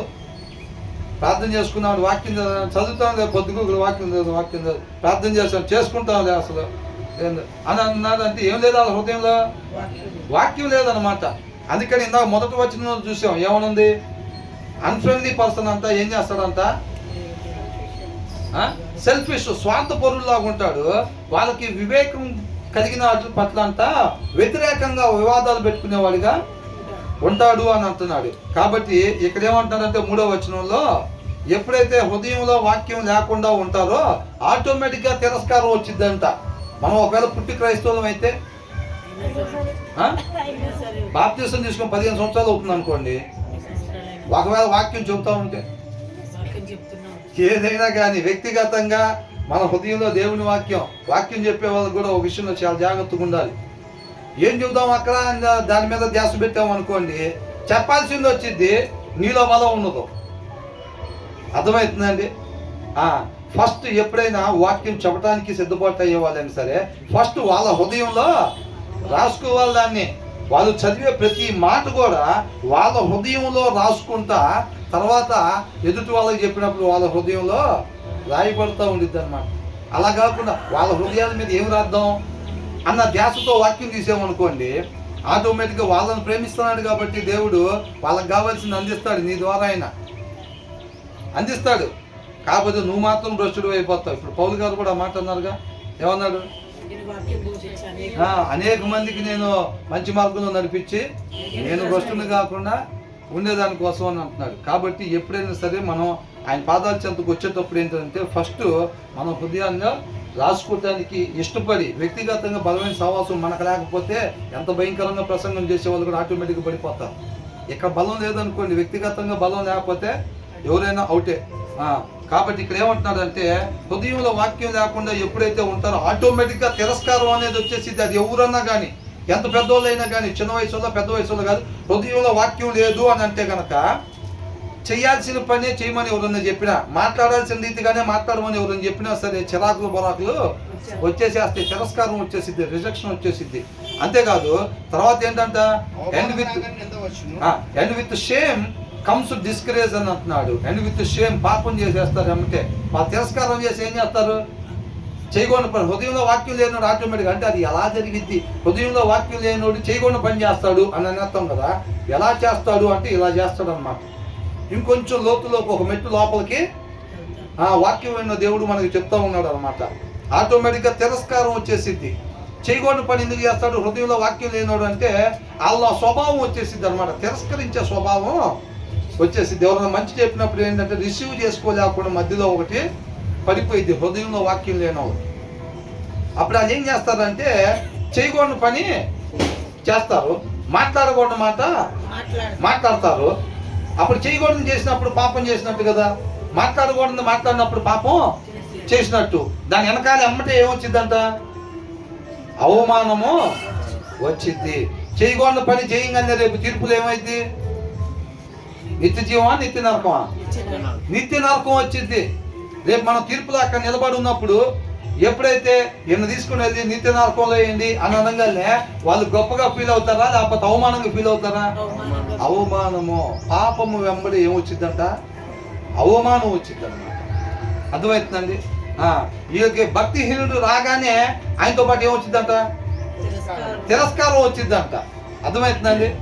భక్తిహీనుడు రాగానే తిరస్కారం వచ్చింది. అట్ ద సేమ్ టైము పాపము వెంబడి ఏమొచ్చిందంట? అవమానం వచ్చింది అని అంటున్నాడు. When weakness comes contempt also comes and with shame comes discourage అని అంటున్నాడు. పాపం వెనకాల అవమానం వచ్చింది. చేయకూడని పని చేసినప్పుడు ఆటోమేటిక్గా మనం అవమానించబడతాము. అర్థమవుతుందండి? వీటన్నిటికీ కారణం ఏంటి? అన్ఫ్రెండ్లీగా, మొదటి వచనంలో చూసాం, అన్ఫ్రెండ్లీగా స్వార్థపరులుగా ఉండటానికి కారణం ఏంటంట? హృదయంలో వాక్యం లేకపోవటం. రెండవ వచనంలో ఏం చూసాం? బుద్ధిహీనులు. రెండవ వచనంలో ఏం చూసాం? కొద్దిగా యాక్టివ్గా ఉండండి. బుద్ధిహీనుడు అని అంటే బుద్ధిహీనుడికి ఎందుకు అవుతున్నాడు? ఎందుకు అయ్యాడు బుద్ధిహీనుడిగా? హృదయంలో వాక్యం లేకపోతే. మొదటి వచనం కూడా అన్ఫ్రెండ్లీగా స్వార్థపరుడుగా అవటానికి కారణం ఏంటి అని అంటే హృదయంలో వాక్యం లేకపోతే ఆటోమేటిక్గా స్వార్థం. నాకైతే ప్రాబ్లం లేదు కదా, నాకు నా భార్య నా పిల్లలకైతే ఇబ్బంది లేదు కదా అని అనుకుంటూ ఉంటాడు. అర్థమవుతుందండి. ఆ స్వార్థం అనేది వచ్చేసి హృదయంలో వాక్యం లేకపోతే రెండోది ఏం చేస్తాడంట, తన సొంత అభిప్రాయాన్ని చెబుతూ ఉంటాడు. ఎవరైనా హృదయంలో వాక్యం ఉందనుకోండి, ఎవరైనా సలహా అడిగినప్పుడు ఆ వాక్యానుసారంగా అయితే ఈ రీతిగా చేయొచ్చు అని చెప్పి చెప్తూ ఉంటాడు. హృదయంలో వాక్యం కలిగినాడు. వాక్యం లేని వాళ్ళు ఏం చేస్తాడు, తన మూర్ఖపు హృదయంలో చేపెట్టి దాంట్లో నుంచి ఒక చందాలమైన తీసి వాడికి ఇస్తాడు. ఆ ఐడియా ఇంప్లిమెంట్ చేసి వాడు అడ్రస్ లేకుండా వెళ్ళిపోతాడు. అవునా? ఎందుకని అట్లాగ అయిపోయాడు? బుద్ధిహీనులాగా ఎందుకు అయ్యాడు? హృదయంలో వాక్యం లేదు కాదు. 3వ వచనంలో కూడా ఏంటంట, ఎవరు రాగానే, భక్తిహీనుడు రాగానే వచ్చిందంట, తిరస్కారం వచ్చిందంట. ఆయన భక్తిహీనుడు లాగా ఎందుకు అయ్యాడు? హృదయంలో వాక్యం లేదు కాబట్టి. చూడండి, 1వ వచనంలో చూసినా, 2వ వచనంలో చూసినా, 3వ వచనంలో చూసినా వీటికన్నిటికీ కారణం ఒకటే. ఏంటి అని అంటే హృదయంలో వాక్యం లేకపోవటం. మనం క్రైస్తవులమే కావచ్చు, ప్రతిరోజు ఫెలోషిప్కి వెళ్ళొచ్చు కాక మన హృదయంలో కానీ సమృద్ధిగా వాక్యం ఎప్పుడు లేకపోతే ఆ 1వ వచనంలో ఉండకూడని రీతికి ఎవరైతే ఉంటున్నాడో అది ఖచ్చితంగా అది మనమే అవుతాము. 2వ వచనంలో కూడా మనమే అవుతాం. 3వ వచనంలో ఎవడో బుద్ధిహీనుడు వచ్చాడంట, వాడు రాగానే తిరస్కారం వచ్చిందంట, అది ఎవడో కాదు, మనమే అవుతాం. ఈ 3 వచనాల ప్రకారం ఉండమని చెబుతున్నాడా దేవుడు? ఉండొద్దని చెబుతున్నాడా పరిశుద్ధాత్మ దేవుడు? ఉండకూడదు ఆ 3 రకాలుగా అని చెప్తున్నాడు. అవునా? అలా ఉండకూడదు అంటే వాళ్ళలాగా హృదయంలో వాక్యం లేకుండా ఉండకూడదు. అది అన్నిటికీ ఒకటే సొల్యూషన్. ఏంటంట, హృదయంలో వాక్యం లేకుండా ఉంటే మనం ఆ 3 వచనాలలాగా ఉంటాం. కాబట్టి వాళ్ళలాగా ఉండకూడదు అని అంటే ఎప్పుడు కూడా మన హృదయంలో వాక్యం కలిగి ఉండాలి అని అంటున్నాడు. ఆ తర్వాత ఏంటంట, మనుష్యుని నోటి మాటలు లోతు నీటి వంటివి. ఎలాంటివి అంట? లోతు నీటి వంటివి. అవి నదీ ప్రవాహం వంటివి, జ్ఞానపు ఓట వంటివి. ఎలాంటివి అంట? The words of a mouth are deep waters అని అంటున్నారు. అర్థమవుతుందండి? మనిషి నోటి మాటలు ఎలాంటివి అంటే డీప్ వాటర్స్ లాంటివి. డీప్ వాటర్స్ అని అంటే డీప్ వాటర్. ఇప్పుడు మన నీళ్ళలో దూకాలనుకోండి, ఒక గుప్పు నీళ్ళు ఉంటే దూకుతామా? ఒక గ్లాస్ నీళ్ళు కింద పోతే దాంట్లో దూకుతామా? ఒక చెంబు నీళ్ళు పోయినాయి అనుకోండి, దాంట్లో దూకుతామా మనం? ఎక్కువ నీళ్ళు ఉన్నాయి అనుకోండి, స్విమ్మింగ్ పూల్ ఉందనుకోండి, దాంట్లో దూకుతామా లేదా? దూకుతాము. అంటే అక్కడ నీళ్ళు ఎన్ని ఉన్నాయి? కొద్దిగా ఉన్నాయా, ఎక్కువ ఉన్నాయా? అది అంటున్నాడు. The words of a mouth are deep waters అని అంటున్నాడు. మన దగ్గర మాటలు చాలా ఉంటాయి. మాట్లాడాల్సింది ఇది మాట్లాడదాం, అది మాట్లాడదాం చాలా ఉంటాయి. మాట్లాడాల్సింది మాత్రమే మాట్లాడాలంటే వాక్యమైన దేవుడు దాన్ని పికప్ చేసి నోట్లోంచి బయటికి ఇవ్వాలి. అవునా? మాట్లాడాల్సింది మాత్రమే మాట్లాడాలంటే సెలెక్ట్ చేయాల్సింది ఆయనే. హృదయంలో వాక్యం లేకపోతే అట్లా సెలెక్ట్ చేయగలిగిన మనిషి భూమి మీద లేడు. మంచిని సెలెక్ట్ చేయగలిగిన మనిషి భూమి మీద లేడు. మంచిది సెలెక్ట్ చేయాలంటే అది మాట అయినా ప్రవర్తన అయినా మనలో నుంచి రావాలి అని అంటే వాక్యమై ఉన్న దేవుడు సెలెక్ట్ చేసి దాన్ని పంపాల్సిందే. మన లోపల ఆలోచనలు, ప్లాన్లు చాలా ఉంటాయి. చేయాల్సింది మాత్రమే చేయాలంటే హృదయంలో వాక్యమైన దేవుడు వల్ల మాత్రమే అది అయింది. కాబట్టి ఇక్కడ ఏమంటున్నాడంటే the words of a mouth are deep waters. మీరు చూడండి, ప్రవహించే నీరు తాగితే మంచిదని అంటారు. అవునా? ఒక దగ్గర నిలవ ఉన్నాయి అనుకోండి నీళ్ళు. ఇప్పుడు స్విమ్మింగ్ పూల్లో నీళ్ళు, స్విమ్మింగ్ పూల్ పద్దాకలు అవి వేస్తూ ఉంటారు. ఎందుకని? ఏదో వేస్తారు కదా స్విమ్మింగ్ పూల్లో, బ్లీచింగ్ పౌడర్ వేస్తారు. దేనికోసం? క్రిములు తయారవకుండా దాంట్లో. అవునా? క్రిములు తయారవకుండా. ఒక దగ్గర స్టాగ్నెంట్ గా ఉన్న వాటర్ ఏమవుతుందంటే బ్యాక్టీరియా ఫామ్ అయిపోయింది. అదే ప్రవహించే నీరులో నుంచి బ్యాక్టీరియా ఫామ్ అయిద్దా? అది అవ్వదు. కాబట్టి అవి తాగినా మనకి ఆరోగ్యాన్ని ఇస్తాయి, జీవాన్ని ఇస్తాయి అన్నమాట. అవి అర్థమవుతుందండి?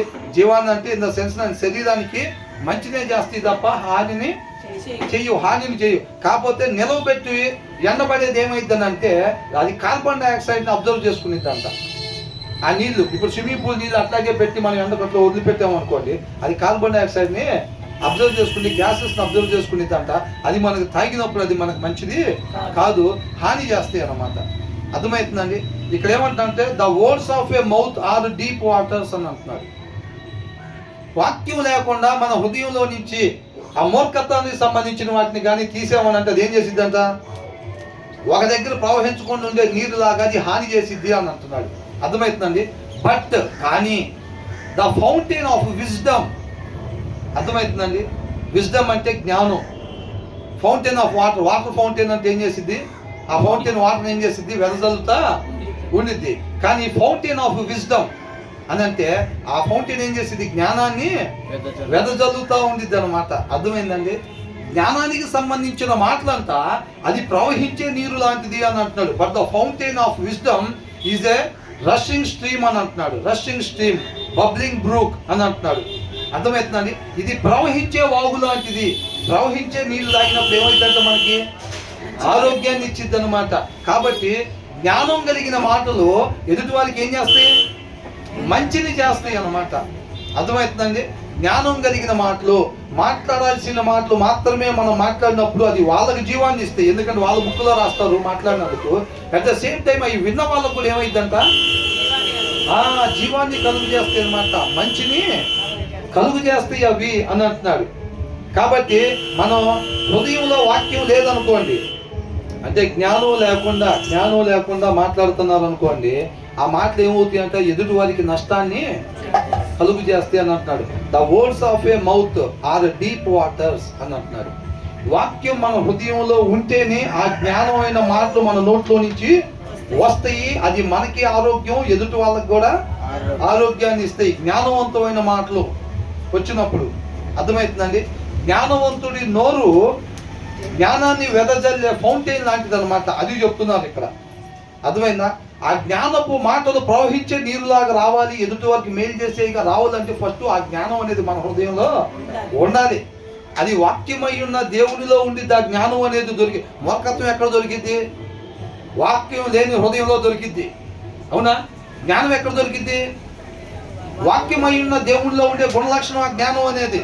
అవునా? మన నోరు ఒక జ్ఞానానికి సంబంధించిన ఓటలాగా, ప్రవహించే వాగులాగా జ్ఞానపు మాటలు మన నోట్లో నుంచి రావాలి, ఎదుటి వారికి మేలు చేసే మాటలు మన నోట్లో నుంచి రావాలి అని అంటే ఫస్ట్ ఆ మేలుకు సంబంధించిన మాటలు మన హృదయంలో ఉండాలి. అంటే దేవుని వాక్యం మన హృదయంలో ఉండాలి. అర్థమవుతుందండి? అంటే దీన్ని బట్టి ఏమవుతుంది? 4వ వచనం కూడా, హృదయంలో వాక్యం ఉంటేనే మనకి మేలు చేసే మాటలు, ఎదుటి వారికి మేలు చేసే మాటలు, ప్రవహించే వాగు లాంటి జ్ఞానపు మాటలు మన నోట్లో నుంచి వస్తాయి అని అంటున్నాడు. హృదయంలో వాక్యం లేకపోతే మాత్రం జ్ఞానపు మాటలు కాకుండా ఏది పడితే అది వస్తాయి. అది మనకి నష్టాన్ని చేకూర్చేది. మాట్లాడకూడని మాట మనం మాట్లాడినప్పుడు అది మన బుక్లో రాస్తారు. అట్ ద సేమ్ టైం అది అవతల వాడు ఉన్నప్పుడు ఏమైంది? వాళ్ళలో కూడా జీవం పోగొట్టేయిగా ఉంటాయి. చర్చికి వెళ్దాంరా, ఏమవుతాంలే అని అంటారు. ఏమొచ్చింది నోట్లోంచి మాట?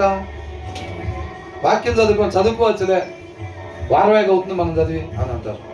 ఏం మాటలు వస్తున్నాయి నోట్లో నుంచి? జ్ఞానం మాటలా లేకపోతే ఏం మాటలు? అవతల వాళ్ళ ఆత్మని ఆర్పివేసే మాటలు అన్నమాట అవన్నీ కూడా. వాక్యంలో నుంచి తీయకుండా మిగతాది ఏది తీసినా సరే అది నష్టాన్నే పాలు చేసింది. అదంతే. అర్థమవుతుందండి? ఆ సారాంశం అర్థం చేసుకోండి. హృదయంలో వాక్యం లేకుండా దాంట్లో నుంచి ఏ మాట తీసినా, ఏ చూపు తీసినా, ఏ ప్రవర్తన తీసినా అది ఖచ్చితంగా నష్టానికే దారి తీసింది. కాకపోతే మన ముందు ఆ మాట మాట్లాడినప్పుడు భలే మాట్లాడాం కదా అన్నట్టు అనిపించింది. అవునా? మన ముందుండే మార్గం మంచి మార్గం లాగా అనిపించింది, కానీ దాని ముగింపు అది మరణానికి తీసుకెళ్ళిద్దని మనం చదివాం. 2-3 సార్లు వచ్చింది. అది ఏంటంట? మన కనపడే ప్రతి ఒక్కరి ముందు ఒక మార్గం కనపడుతూ ఉండిద్ది అనమాట. ఇప్పుడు ఇలా చేస్తే బాగుంటుంది పరిస్థితిని బట్టి అని ఒక మార్గం కనపడుతూ ఉంది. ఆ కనిపించే మార్గం అంట చూడటానికి మంచిగా కనపడిద్ది, కానీ అది త్వరగా ఎక్కడ దారి తీసిద్దంట? మరణానికి దారి తీసిద్ది. కాబట్టి విశ్వాసి ఎప్పుడు కూడా విశ్వాసం నేత్రాలతో ముందుకు పోయే వాళ్ళ పరిస్థితిని బట్టి కాదు చూడాల్సింది, ఆయన నడిపింపుని బట్టి నడిచే వాళ్ళు విశ్వాసంతో నడవాలి. విశ్వాసం ఎప్పుడు కావాలి? కనపడని దాన్ని చేసేటప్పుడు విశ్వాసం కావాలి. కనపడేదాన్ని చేయటానికి విశ్వాసం ఎందుకు? అవునా? కాబట్టి కనపడే ముందు పరిస్థితిని బట్టి విశ్వాసం ఎప్పుడు కూడా నడవకూడదు. దేవుడు నడిపింపుని బట్టి ఒక్కొక్కసారి ఎలా ఉంటుంది అంటే పరిస్థితి ఎలా ఉంటుంది, ఆయన నిజమే చెప్పాలి. మరి అవునా కదా? ఎప్పుడు నిజమే చెప్పాలి. పరిశుద్ధాత్మ నిజం చెప్పని అంటాడు. పరిస్థితి ఇక్కడ ఇట్లా ఉంది కదా అంటే ఎట్లాగానే ఉండని మన సంబంధం లేదు. మన విశ్వాసులు మనం పోవాల్సిన దారి ఇది. దాంట్లో జీవం దొరికింది అంటున్నాడు. నువ్వు పరిస్థితిని బట్టి నువ్వు ఒక్కోసారి నిజం ఒక్కోసారి అబద్ధం చెప్పావంటే నువ్వు ముందు పోతావు, ఆ దాంట్లో నీకు జీవం దొరకదు అంటున్నాడు. రాస్తుందిగా క్లియర్గా. మనం అన్నీ వచ్చిన చక్కగా మెట్లన్నీ ఎక్కుకుంటానే వస్తున్నాం అన్నమాట. కాబట్టి 4వ వచనంలో కూడా ఇక్కడ ఏమని ఉందంటే మన మాటలు చక్కగా వాగునీరులాగా ఆరోగ్యాన్ని తేవాలి అని అంటే, అలాంటి మాటలు మన నోట్లో నుంచి రావాలి అంటే మన హృదయంలో వాక్యం ఉంటేనే అది సాధ్యం తప్ప లేకపోతే అది సాధ్యపడే పని కాదు అని అంటున్నాడు. తర్వాత తీర్పు తీర్చుటలో భక్తిహీనుని ఎడల ఆ, పక్షపాతం చూపుటయో ఆ, నీతిమంతులకు న్యాయము తప్పించుటయో ఆ. క్రమము కాదు. క్రమము కాదు, ఏది కరెక్ట్ కాదు అంటున్నాడు. It is not good to be partial to the wicked అంటున్నాడు. విక్డ్ అంటే ఎవరు? తీర్పు తీర్చుటలో పక్షపాతం చూపు ఎవరికి? భక్తిహీనుడు. భక్తిహీనుడికి పక్షపాతం చూపకూడదు. ఎప్పుడైనా సరే కోర్టులో ఇప్పుడు ఇద్దరు వ్యక్తులు ఉన్నారనుకోండి, ఎప్పుడైనా తీర్పు తీర్చేటప్పుడు లేకపోతే ఒక పరిష్కారానికి వచ్చినప్పుడు ఏం చేస్తామంటే ఇద్దరు వ్యక్తులు వస్తారు, లేదా రెండు కుటుంబాలు వస్తాయి.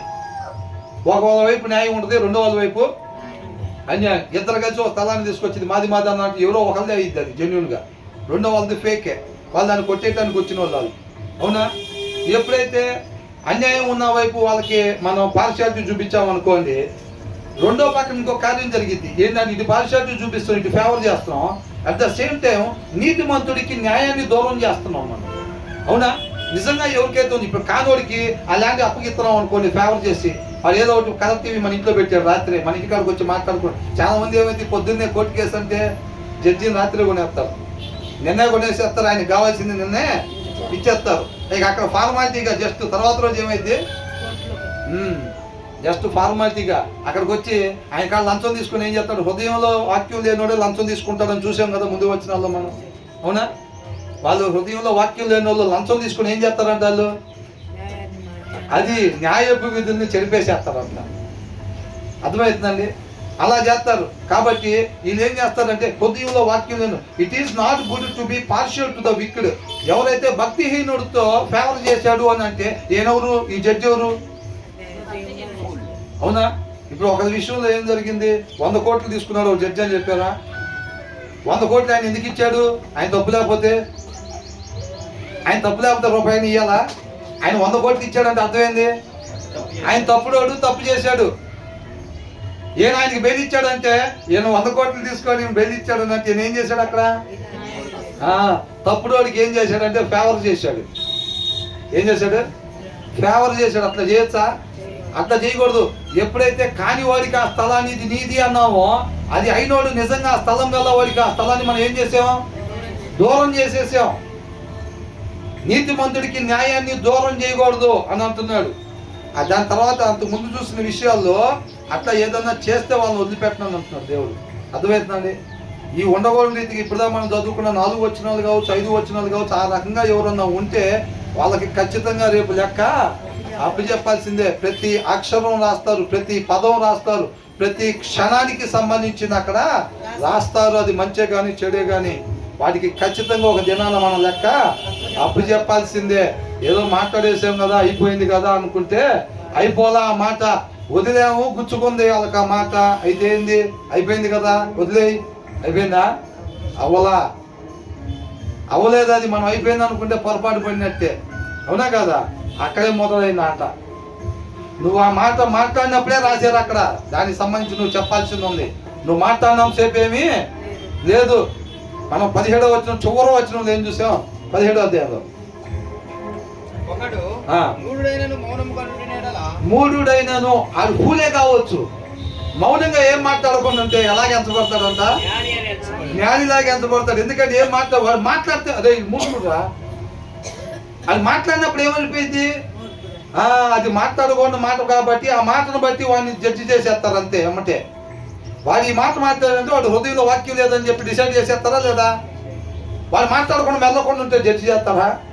చేయలేడు. జ్ఞానిగా పరిగణించబడతాడు అనమాట. కాదు, నిజంగా జ్ఞాని కాదు కానీ జ్ఞానిలాగా పరిగణించబడతాడు అని అంటారు. అంటే అక్కడ మూర్ఖత్వం కలిగి హృదయంలో వాక్యం లేకుండా వచ్చి మౌనంగా ఉండమని కాదు, జ్ఞానిలాగా హృదయంలో వాక్యం కలిగి ఉండమని అని అంటున్నాడు. అర్థమవుతుందండి? కాబట్టి ఇక్కడ ఏమని అంటున్నాడంటే అన్యాయానికి మనం ఎప్పుడు సపోర్టు చేయకూడదు. అలాగా చేస్తున్నాము, అలాగ అనిపిస్తుంది అంటే మన హృదయంలో వాక్యం లేదని అర్థం. మన హృదయంలో వాక్యం లేనప్పుడు ఏమైందనంటే బిలాంలాగా అనిపించింది. ఒక్కోసారి ఏమనిపించింది? ఏది కావాలంటే అది ఇస్తారంట, ఆయన కోరుకుంటున్నాడు, ఫలానా వాళ్ళు చెప్పించమని చెబుతున్నాడు, ఆయనకి ఇది చెప్పించేది అయిపోయిందిగా, మనకు కావాల్సింది వచ్చింది కదా అని కొద్దిగా ఆశ పుట్టింది. అర్థమవుతుందండి? ఆయన ఏమంటున్నాడు? దేవుడి జనాంగమైన ఇశ్రాయేలుని చెప్పించమని పిలుస్తున్నాడు. ఎవరు? బాలాక్ రాజు పిలుస్తున్నాడు బిలాంని. చెప్పించొచ్చా? దేవుడు చెప్పాడు ఒకసారి, నువ్వు వాళ్ళని చెప్పించడానికి వీల్లేదు అని అన్నాడు. అన్నప్పుడు ఈయనకు రెండోసారి అడగంగానే చెప్పించేస్తే అయిపోయింది కదా, ఓ పని రావాల్సి వస్తాయి అని చెప్పి కొద్దిగా ఆశ పుట్టింది అనమాట. అంటే హృదయంలో సమృద్ధిగా దేవుని వాక్యం లేకపోతే ఏమైద్దని అంటే అన్యాయానికి సపోర్ట్ చేద్దామని అనిపిస్తూ ఉండిద్ది అనమాట.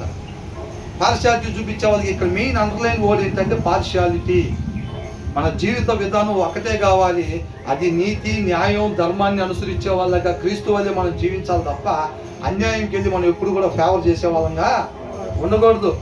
అక్కడ ఒకవేళ వాక్ సంబంధంగా నష్టం జరిగితే జరగచ్చు, 2 దెబ్బలు పడితే పడవచ్చు, లేకపోతే ప్రాణమే పోవచ్చు కాక, అంతే తప్ప కాంప్రమైజ్ ఎప్పుడు అవ్వకూడదు. ఇంకోసారి ఎప్పుడు చేయమంటే ప్రతి శిష్యుని వదిలిపెట్టేవాళ్ళు, ఎవరిని చంపేవాళ్ళు కాదు, ఏ సైన్ కూడా చంపేవాళ్ళు కాదు. అర్థమవుతుందండి? ఇక ఎప్పుడు చెప్పనండి అని అంటే చంపుతారా? ఎప్పుడు చంపేవాళ్ళు కాదు. నేను చేయలేదని ఒక మాట చెప్పి నేను వదిలిపెడతానని అంటున్నారు. చెప్పేసారు వాళ్ళు అట్లాగా? చెప్పలేదు. పైనుంచి అధికారం అయిపోతే నువ్వు నా ప్రాణాన్ని ఏమీ చేయలేవు. ఆయన ఇంతవరకే ఇక చాలు అని అనుకుంటే నేను సిద్ధపడుతున్నా ముగించుకోవడానికి. నా చూపు ఎప్పుడు అక్కడ ఆర్డర్స్ని బట్టి ఉండేది, ఇక్కడ ఆర్డర్స్ని బట్టి నీలో ఏం లేదు అసలు వ్యవహారం. అక్కడ ఆయన వద్దు అనుకుంటే నువ్వు చంపుదామని కత్తి ఎత్తిన మధ్యలోనే నీ చేయబడిపోయింది తప్ప ఆ కత్తి నా ఒంటి మీద పడదు. అది విశ్వాసం అంటే. అవునా? అది కాబట్టి ఇక్కడ ఏమంటున్నాడు, పార్షియాలిటీ అనేది చూపించకూడదు అని అంటున్నాడు. It is not good to acquit the guilty are deny justice to the innocent అని అంటాడు. ఇన్నోసెంట్, నిర్దోషికంత న్యాయాన్ని దూరం చెయ్యకూడదు అని అంటున్నాడు. అర్థమైందండి? అది సత్యాన్ని ప్రకాశింపజేస్తున్నట్టు. మనం ఎక్కడైతే అలా పార్షియాలిటీ లేకుండా ఉంటున్నామో అక్కడ సత్యాన్ని ప్రకాశింపజేస్తున్నాడు. ఒక్కోసారి పోతే ఉద్యోగం కూడా పోవచ్చు, చెప్పలేము. ఏంటంట ఉన్నట్టుగా చెప్పినప్పుడు ఏమైంది, ఉద్యోగం కూడా పోవచ్చు. ఒక్కోసారి పోయినా పర్వాలేదు, ఇంకోసారి పోవచ్చు. నేను చెప్పాను కదా ఒక ఆయన, నేను ఒకసారి నా జాబ్ దగ్గర 7 సార్లు ఉద్యోగాలు మారాడంట. ఆయన దేవుడు నమ్ముకున్న వ్యక్తి, నిజాయితీగా లంచాలు తీసుకోపోతానంట. ప్రెజర్ చేసి ఏం చేస్తున్నారు, ఇప్పుడు ఈ ప్లేస్లో ఈయన వ్యాపారం చేయాలండి, ఆ ప్లేస్లో పర్మిషన్ ఇవ్వాల్సిన ఆయన, సంతకం పెట్టాల్సిన ఆయన లంచాలు తీసుకోవట్లేదు, న్యాయంగా ఉంటున్నాడు. న్యాయంగా చేస్తే వీళ్ళకి కాసులు పెద్దగా ఏమి రావు. ఆయన సంతకం పెడితేనే పని అయింది ఆ ప్లేస్లో ఉన్న ఆయన. అప్పుడు ఏం చేస్తారు, ఏ నమ్ముడు బాబోతే ఈయన పైన ఎవడో ఒకడు హృదయంలో వాక్యం లేనివాడు ఉంటాడు కదా, ఏదో ఒక కేంద్రంలో, ఆ కేంద్రంలో లంచం ఇచ్చేసి ఈయన ఇక్కడి నుంచి ట్రాన్స్ఫర్ పెట్టి ఇచ్చేస్తారు అంతే. హృదయంలో వాక్యం లేనివాడిని అక్కడ వేయించుకుంటారు. అక్కడ వేయించుకొని 2 కిలోమీటర్ల గన్ను దవ్వుకోవాలైతే 20 కిలోమీటర్లు దవ్వుకునేటట్టుగా సార్ శుభ్రంగా సంతకం పెట్టేస్తాడు. ఏమంటే ఒక 5 కోట్లు తీసుకొని. అవునా? ఎందుకని? లంచం తీసుకున్నాడంటే హృదయంలో వాక్యం లేదు. సంతకం పెట్టేస్తాడు.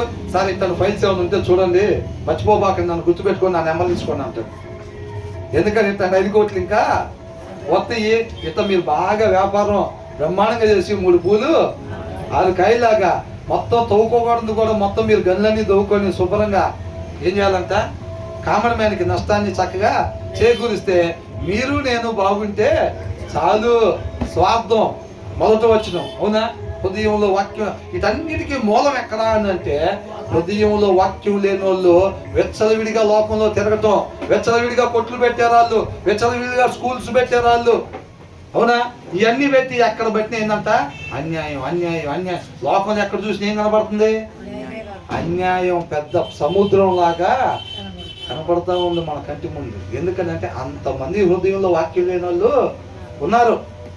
నాకు తెలిసిన ఆయన ఒక ఆయన క్రిస్టియన్ ఛానల్ పెట్టి గుంటూరులో సత్యవాక్యాన్ని మాత్రమే ప్రకాశింపజేయాలి, ప్రసారం చేయాలి అని చెప్పి ఆ ఉద్దేశంతో టీవీ ఛానల్ పెట్టి ఆయన తర్వాత ఏమైందనంటే అతి తొందరలోనే తక్కువ టైంలోనే ఛానల్ మూసేసుకోవాల్సిన పరిస్థితి వచ్చింది. ఆయనతో దేవుడి కృపను బట్టి కొంత సమయం గడపడానికి మాకు దేవుడు అవకాశం ఇచ్చాడు. వెళ్ళినప్పుడు టీవీ ప్రసారం చేయడానికి నిజాయితీగా ఆయన ఒక ప్రోగ్రాం టెలికాస్ట్ చేయాలి, ఒక అరగంట వాక్యం ప్రసారం చేయాలంటే ఫస్ట్ అరగంట వాక్యం ఏం అనాలి. అర్థమైందండి? ఎంతమంది టీవీ ఛానల్లో ఉన్నారు అట్లాగా? 15,000 అయిద్దండి. దానికి ఓకే అయితే చెప్పండి. 15,000 అక్కడ కట్టేసి సీడీ అక్కడ ఇచ్చేదని వాళ్ళు వేస్తారు. ఒక ఆయన మేనేజర్ ఉంటాడు అక్కడ, 15,000 అక్కడ ఇచ్చేసేస్తే ఆయన సీడీ పెట్టేస్తాడు. ఏదైనా చెప్పు అక్కడ. అవునా కదా? ఆ ఛానల్లో బ్రహ్మాండంగా ఎదిగిపోతూ ఉంటాయి. ఫ్లోర్ల మీద ఫ్లోర్లు కట్టేస్తూ ఉంటారు. ఇంకా ఏరియా విస్తరింపబడతా ఉండిద్ది ఆ ఛానల్స్. ఫస్ట్ ఆ వాక్యం నేను వినాలండి, విన్న తర్వాత అది వాక్యానుసారంగా ఉంటే నేను దాన్ని టెలికాస్ట్ చేస్తానండి. దానికి ఇట్లాగా 15,000 అయిద్దండి లేదా 12,000 అయిద్దండి అంటే వీళ్ళంత నిజాయితీగా చెప్పేవాళ్ళు ఏం చేస్తారంటే మన దగ్గర లాగానే కానుకలు రూపాయలు ఉండవు, వాళ్ళంతా దిగివేరాలు పోగ్రాలకి. కాబట్టి వీళ్ళు ఏం చేస్తారంటే, అన్నా ఇది పరిస్థితి, ఒక 7,000 రూపాయలు ఇస్తామన్నా, కాకపోతే అందరికీ సువార్త చెప్పాలి కదా, కాబట్టి అందుకనే ఒక 7,000 రూపాయలు తీసుకుని వేయండి అని అంటాడు. ఆయన ఏం చేస్తాడు, 7,000 రూపాయలు తీస్తేనేమో ఆయనకి కరెంటు బిల్లు, ఆ బాక్సులు, అయ్యి ఇవి మెయింటెనెన్స్ ఏమీ అవదు. ఇవన్నీ మెయింటైన్ చేయగలిగే డబ్బులు ఎవరు ఇస్తారు? లోక సంబంధమైన మాటలు దశంభాగాల గురించి ఎక్కువ శాతం తీసుకుని వచ్చి వాక్యాలు చెబుతూ ఉంటే అందరు ఇళ్లలో దశంభాగాలు తీసుకొని చేస్తూ ఉంటారు. ఏదో 15,000 కాకపోతే 18,000 అని ఇస్తాడు టీవీ ప్రోగ్రామ్కి. ఇస్తాడా లేదా? ఇస్తూ ఉంటాడు. బ్రహ్మాండంగా ఏదో మూసుకునే పని లేదు, ఇంకా పెద్ద ఛానల్ తయారు చేయొచ్చు దాన్ని. ఏమైందంటే అట్లా చేసి ఈ మిగతా వాళ్ళు ఎవరైనా వచ్చి బేరం ఆడుతున్నారంటే నిజాయితీగా చెప్పేవాళ్ళు, ఈయనేమో ఎక్కువ డబ్బులు ఇచ్చే వాళ్ళకి ఏం చేస్తాడంటే వాళ్ళ వాక్యమే నిన్నప్పుడు అంట ఇది జనాల్లోకి పోకూడదు ఈ వాక్యం అని అనిపిస్తుంది. వెనకేమో జనాల్లోకి పోకూడదు అని చెప్పి ఏమంటున్నాడు, ఏలేదు అండి అని అంటున్నాడు. ఏలేదండి, డబ్బులు ఇస్తామండి, 15,000 కాదు 20,000 ఇస్తాం. మరి మన ఏరియాలో మీ ఛానలే వస్తుంది, జనాలు మీ ఛానల్ చూస్తున్నారు కదా, 20,000 ఇస్తా ప్రోగ్రామ్కి అని అంటున్నాడు. ఒక అరగంటకి 20,000 ఇచ్చే కెపాసిటీ అనుకుంది. అది జనంలో పోతే ఆత్మలు నశించిపోతాయి కాబట్టి పంపించే ఉద్దేశం వెనకలేదు. ఆయన ఏం చేశాడంటే టీవీ ఛానల్ మూసేశాడు. అర్థమైందండి? నిజాయితీ కలిగిన వల్ల ఆ డబ్బులు కట్టి ప్రచారం చేయలేకపోతున్నారు వాళ్ళు. వీళ్ళేం చేయగలిగిన వాళ్ళు, మా కాడ ఉన్న డబ్బులు 15,000 కాబట్టి 25,000 ఇస్తాం, మాది ప్రసారం చేయండి అంటేనేమో నాకు 25,000 వస్తే 4 రోజులు టీవీ ఛానల్ నడిచింది కానీ జనాలు నశించిపోతారు కాబట్టి నేనేంటి నీ ప్రోగ్రామ్ అంటున్నాడు. అట్లా టీవీ ఛానల్ మూసేసాడు ఆయన.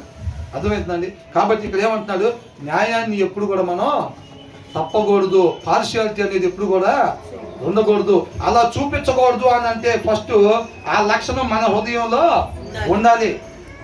ఎప్పుడు న్యాయంగా ధర్మంగా మాత్రమే ఉండాలి అంటే ఆ న్యాయం ధర్మం కలిగిన దేవుని వాక్యం మన హృదయంలో ఉన్నప్పుడే ఆ ప్రవర్తన ఆ మాట మన నోట్లో నుంచి వచ్చింది.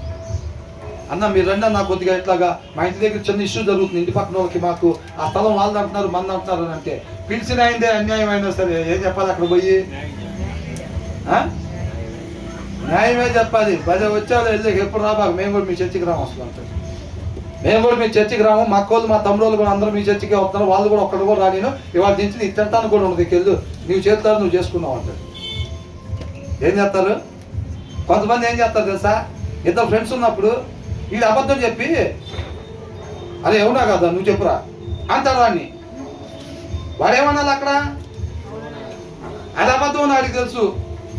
వీడేమో నన్ను అడిగాడు, అదే అవునా కాదు ఇది నా బెస్ట్ ఫ్రెండ్, అదే నువ్వు చెప్పురా అంటే నిజమైన విశ్వాసం అయితే కాదనే చెప్పాలి. రే ఏం చేసావురా అక్కడ నువ్వు, ఇవాళ నుంచి నీకు నాకు కట్టు, పోతే పోయింది ఫ్రెండ్షిప్. ధర్మం న్యాయంగా మనం నిలబడాలి, ప్రాణాలు వదిలిపెట్టుకోవటానికి సిద్ధపడాలి. అదేనా వాక్యంలో రాస్తుంది? న్యాయం ధర్మం పట్టుకోవాలి, పాపిష్టి ప్రాణం కాదు మనం పట్టుకోవాల్సింది. అంటే ప్రాణం పాపిష్టిదని కాదండి నేను అనేది, న్యాయం తప్పిన తర్వాత అది అల్టిమేట్గా ఎక్కడికి తీసుకెళ్ళింది? నరకానికే తీసుకెళ్ళింది. కాబట్టి పోతే పోయింది ఇప్పుడు ప్రాణం, రేపు దేవునితో పాటు యుగయుగాలు ఉంటాం. అంతేలే కానీ న్యాయం తప్పి 4 రోజులు ఏడుండి రేపు నిత్యం నరకంలో ఉండేదానికని ఇది మేలు కదా, అవునా కదా? కాబట్టి మనం న్యాయంగా ధర్మంగా ఎప్పుడైనా ఉండాలి. అలా ఉండాలంటే ఆ ఫస్ట్ న్యాయం ధర్మం అనే వాక్యం మన హృదయంలో ఉంటేనే అది సాధ్యం. అంటే 5వ వచనం కూడా దేనివల్ల సాధ్యం అంట? వాక్యం ఉంటేనే హృదయంలో, దానివల్లే సాధ్యం. అంతేనా? హృదయంలో వాక్యం లేకపోతే ఏం చేస్తామనంటే న్యాయవంతుడికి న్యాయాన్ని ఏం చేస్తాం? దూరం చేసేస్తాం. ఇంకొక వచనం, బుద్ధిహీనుని పెదవులు కలహములకు స్థిరముగా ఉన్నవి. ఎవరంట? అసలు ఎలా ఉండకూడదో చెప్పబడతా ఉంది 18వ వచనంలో. మొత్తం కూడా ఏం చెప్పబడుతుందంట? ఎలా ఉండకూడదో చెప్పబడతా ఉందన్నమాట. బుద్ధిహీనుడు ఏంటంట? బుద్ధిహీనుని పెదవులు కలహమునకు సిద్ధముగా ఉన్నవి. అబ్బా దేనికంటే సిద్ధముని అంట? బుద్ధిహీనుని పెదవులు. బుద్ధిహీనుడు అంటే ఎవరంట? హృదయంలో వాక్యం లేనివాడు. ఆయన పెదాలంతా సిద్ధంగా ఉన్నాయంట. దేనికి? కలహానికి. చేయకూడని పని చేయట. కలహాలు ఉండాలా ఉండకూడదంట? 17వ వచనంలోనే ఎక్కడో చూసాం మనం. ఏమని? కలహాలు ఉండకూడదు మనకి అని చూసాం, అవునా? బుద్ధిహీనుని పెదాలంతా రెడీగా ఉన్నాయంట. దేనికోసం? మాట్లాడకూడని మాట మాట్లాడటానికంట రెడీగా ఉందంట. అంటే హృదయంలో వాక్యం లేనోడు నోరు తెలిస్తే ఏ మాట మాట్లాడతాడు? ఖచ్చితంగా మాట్లాడకూడని మాటే మాట్లాడతాడు అంతే. ఆ మాట మంచి మాటలాగా అనిపించచ్చులే కానీ అది ఫైనల్గా ఖచ్చితంగా మరణానికే దారి తీసిద్ది. అర్థమవుతుందండి? కాబట్టి ఇది మంచిది అనుకుంటా, వాక్యం చదువుపోయినా సరే మంచి మాటలు తెద్దాంలే అని అంటే వాక్యం లేకుండా హృదయంలో చేయి పెడితే మంచి అనేది ఏది తగలదు అసలు. అర్థమవుతుందండి? మంచిది రావాలి ప్రతి క్షణం మన జీవితంలో. ఆ దినం మొత్తం కూడా మనం కొన్ని నిర్ణయాలు తీసుకోవాలి. అనేక క్షణాలు దేవుడి కృపను బట్టి మనకి ఇచ్చిన అనేక క్షణాలు దాటి మనం ముందుకెళ్ళాలి. ఆ రోజును ముగించాలి మనం, అవునా? మరి ప్రతి క్షణం ఆ వాక్యం కలిగిన హృదయంలో చేయి పెట్టే మనం దాంట్లో నుంచి మంచి నిర్ణయాలు తీసుకుంటా ప్రతి క్షణాన్ని మంచిగా గడుపుతా వెళ్ళాలి. అనంటే ఏం చేయాలి? అందుకనే పెందల గడనే లెగిసి ఆయన పాదాల చెంత చేరి ఆ వాక్యం అయిన దేవుని మన హృదయంలో పెట్టుకోవాలి. అప్పుడు డే స్టార్ట్ చేయాలన్నమాట. కాఫీ తాగందే డే స్టార్ట్ చేయకపోవటం కాదు. ఏంటంట? కాఫీ తాగందే డే స్టార్ట్ అవ్వదు, టీ తాగందే డే స్టార్ట్ అవ్వదు కాదు. హృదయంలోకి వాక్యం పెట్టుకోకుండా డే స్టార్ట్ చేయకూడదు. అర్థమవుతుందండి? అప్పుడు ఆ రోజు ప్రతి క్షణం కూడా ఏం చేస్తాం? ఆ హృదయంలో చేయబెట్టి ఆ వాక్యంలో నుంచి వచ్చే మంచిని మనం ఇంప్లిమెంట్ చేస్తూ ఉంటాం. కాబట్టి ఇక్కడ ఏమంటున్నాడంట? బుద్ధిహీనుని పెదవులు, హృదయంలో వాక్యం లేని వాడు పెదవులు అంతా సిద్ధంగా ఉన్నాయి అంత కలహం చేయటానికి. దెబ్బలు కావాలని వాడు కేకలు వేయను. బా ఏం చేస్తున్నాయి అంట? అర్జెంటుగా దెబ్బలు. వాళ్ళు నోరు తెరిచాడంటే బెత్తాలు తీసుకోవటమే జనాలు, అవునా? వీళ్ళకి ఇష్టమైన బెత్తాలు తీసుకుంటున్నారా? సార్ మాట్లాడుతుండిద్ది ఎట్టంటోడైనా బెత్తం తీసుకోవాల్సిందే. తన్నకుండా వదిలిపెట్టరు. కొంతమంది ఇంట్లో నుంచి బయటికి పోయారంటే పిల్లలు ఎవడో ఒకటి అన్నాల్సిందే వాడిని. ఏంటంట? నోరు మంచిదైతే అది ఇప్పుడు అందుకే అంటే నేను బయట సామెతం తీసుకొని ఏం చెప్పట్లేదండి, వాక్యంలో ఉన్నదే. హృదయంలో వాక్యం లేనోడు అనంట వాడు నోరు తెరిచాడంటే ఖచ్చితంగా మాట్లాడకూడని మాటే. అది ఇక్కడ క్లియర్గా ఉంది చూడండి. దీని అర్థం కూడా ఇంకోటి, కేవలం దెబ్బలు మాత్రమే కాదండి, దాని అంతర్భావం వేరేది ఉంది. ఇంకా అది కూడా చూడండి. The lips of a pool అంటే బుద్ధిహీనుడు పెదవులు brings him into troubles అని అంటున్నాడు. ఏం తీసుకొచ్చిద్దంట? మంచి తీసుకొచ్చిద్దా? హృదయంలో వాక్యం కలిగినోడు మాట్లాడితే, హృదయంలో వాక్యం కలిగినోడు మాట్లాడితే తనకు మంచి తీసుకొచ్చిద్ది, మేలు చేసిద్ది. మంచి మాట మాట్లాడినప్పుడు అది తన బుక్లో రాస్తారు జీవాన్ని వచ్చేటట్టుగా. అట్ ద సేమ్ టైం ఆ మాట ఎదుటి వాళ్ళకు కూడా మంచిని చేసిద్ది. ఎవరి హృదయంలో వాక్యం ఉండదో వాళ్ళు మాట్లాడినప్పుడు అంతా ఏమైందంట? వాళ్ళకి నాశనాన్ని తీసుకొచ్చిద్ది. మన హృదయంలో వాక్యం లేకుండా మనం ఏ మాట మాట్లాడినా సరే అది ఖచ్చితంగా మనకు నాశనాన్ని తీసుకొచ్చింది. అది మంచి మాటలాగా మనకి కనిపించచ్చుగాక, వినిపించచ్చుగాక, కానీ అది ఖచ్చితంగా మరణానికే దారి తీసిద్ది. ఎందుకంటే అది వాక్యం లేని హృదయంలో నుంచి వచ్చిన మాట కాబట్టి దాని ముగింపు ఖచ్చితంగా మరణమే అయ్యిద్ది. అర్థమవుతుందండి? కాబట్టి అదన్న the lips of a fool brings him into troubles and his bold mouth అంటే సిగ్గు లేకుండా మాట్లాడే మాట. సిగ్గు లేకుండా మాట్లాడే మాట అంటే ఏంటి? మాట్లాడకూడని మాట ఆ వ్యక్తి మాట్లాడుతున్నాడు, ఆ మాట మనిషి మాట్లాడకూడదు అంటే భూతేం అయి ఉండదండి. అది మౌలు మాటే అయింది. కాకపోతే హృదయంలో వాక్యం లేకుండా మాట్లాడటం వల్ల ఆ మాట నష్టానికి తీసుకెళ్ళిద్ది. అది తన ఆత్మీయ జీవితాన్ని పడగొట్టడానికి తీసుకెళ్ళిద్ది అంటున్నాడు. The lips of a fool brings him into troubles and his bold mouth calls for death అని అంటున్నాడు. దేనికి తీసుకొచ్చిద్దంట? మరణానికి దారి తీసిద్ది అని అంటున్నాడు. అర్థమవుతుందండి? డిస్ట్రాక్షన్కి దారి తీసిద్ది అంట. ఇక్కడ అర్థం అంటున్నాడు, హృదయంలో వాక్యం లేకపోతే అది ఖచ్చితంగా వాళ్ళకి ఇబ్బందినే తీసుకొచ్చింది. అలాగే ఎవరైతే హృదయంలో వాక్యం లేకుండా మాట్లాడతారో సిగ్గు లేకుండా ఆ మాట మాట్లాడేటప్పుడు అంటే అది ఖచ్చితంగా మరణాన్ని ఆహ్వానించింది అని అంటున్నాడు. ఎక్కడికి తీసుకెళ్ళిద్దంట? ఆత్మ నశించిపోవటానికి. ఆ హృదయంలో వాక్యం లేకుండా మనం మాట్లాడిన మాట అంట అది ఖచ్చితంగా మన ఆత్మ నశించిపోవటానికి దారి తీసుకెళ్ళిద్దంట. అది కారణమైద్దంట ఆ మాట. అర్థమవుతుందండి? మనం అనుకుంటాం ఏమైందండి హృదయంలో వాక్యం లేకుండా ఒక మాట మాట్లాడితే ఏమైంది, ఒక దినం గడిపితే ఏమైంది, ఒక గంట గడిపితే ఏమైంది అని అనుకుంటున్నాడు. నీ నోట్లో నుంచి వదిలిన మాట నువ్వు ఆ మాట నీ జీవాన్ని భక్షించిద్ది అని అంటున్నాడు, నీ ఆత్మని ఆర్పివేసిద్ది అని అంటున్నాడు. నువ్వు ఆ మాట్లాడకూడని మాట నువ్వు ఎప్పుడైతే మాట్లాడతావో అది ఆ బుక్లో రాసేస్తారు అంతే. అర్థమవుతుందండి? కాబట్టి మనం ఇవన్నీ కూడా ఇప్పటికి 6 వచనాలు చూసాం. ఇది ఎవరి మాట అంట? ఎవరి మాట అంట?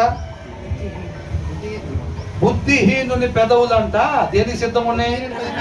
కలహాలకి సిద్ధంగా ఉన్నాయి అన్న. బుద్ధిహీనుడు హృదయంలో వాక్యం లేని వాడంట, వాళ్ళు నోరు తెరిస్తే కలహాలకి చేయకూడని మాట వచ్చిందంట. తర్వాత ఏమంటున్నాడు? దెబ్బలు కావాలని వాడి కేకలు వేయండి. దెబ్బలు కావాలనేది కాదు, అది పైనగా రాశారు. అది ఏం చేసిద్ది అని అంటే బోల్డ్ మౌత్ కాల్స్ ఫర్ డెత్ అని రాశారు అనమాట. అర్థమవుతుందండి? తన ఆత్మ నశించిపోవడానికి ఆ మాట కారణమయ్యిద్ది అని చెప్పి రాశారు అన్నమాట. కాబట్టి ఈ 6 వచనాలు దయచేసి మరలా ఒకసారి ఇంటికి వెళ్ళిన తర్వాత 1కి 2 సార్లు ధ్యానించుకొని దాని లోపల ఉన్న సారాంశాన్ని, హృదయంలో వాక్యం లేనివాడే ఇట్లా మాట్లాడతాడు, అవునా? బుద్ధిహీనుడు హృదయంలో వాక్యం లేనివాడు. ఈ 6 వచనాల్లో చెప్పబడిన ప్రతి మాట కూడా హృదయంలో వాక్యం లేకపోవటం వల్ల జరిగిన నష్టం అన్నమాట అదంతా.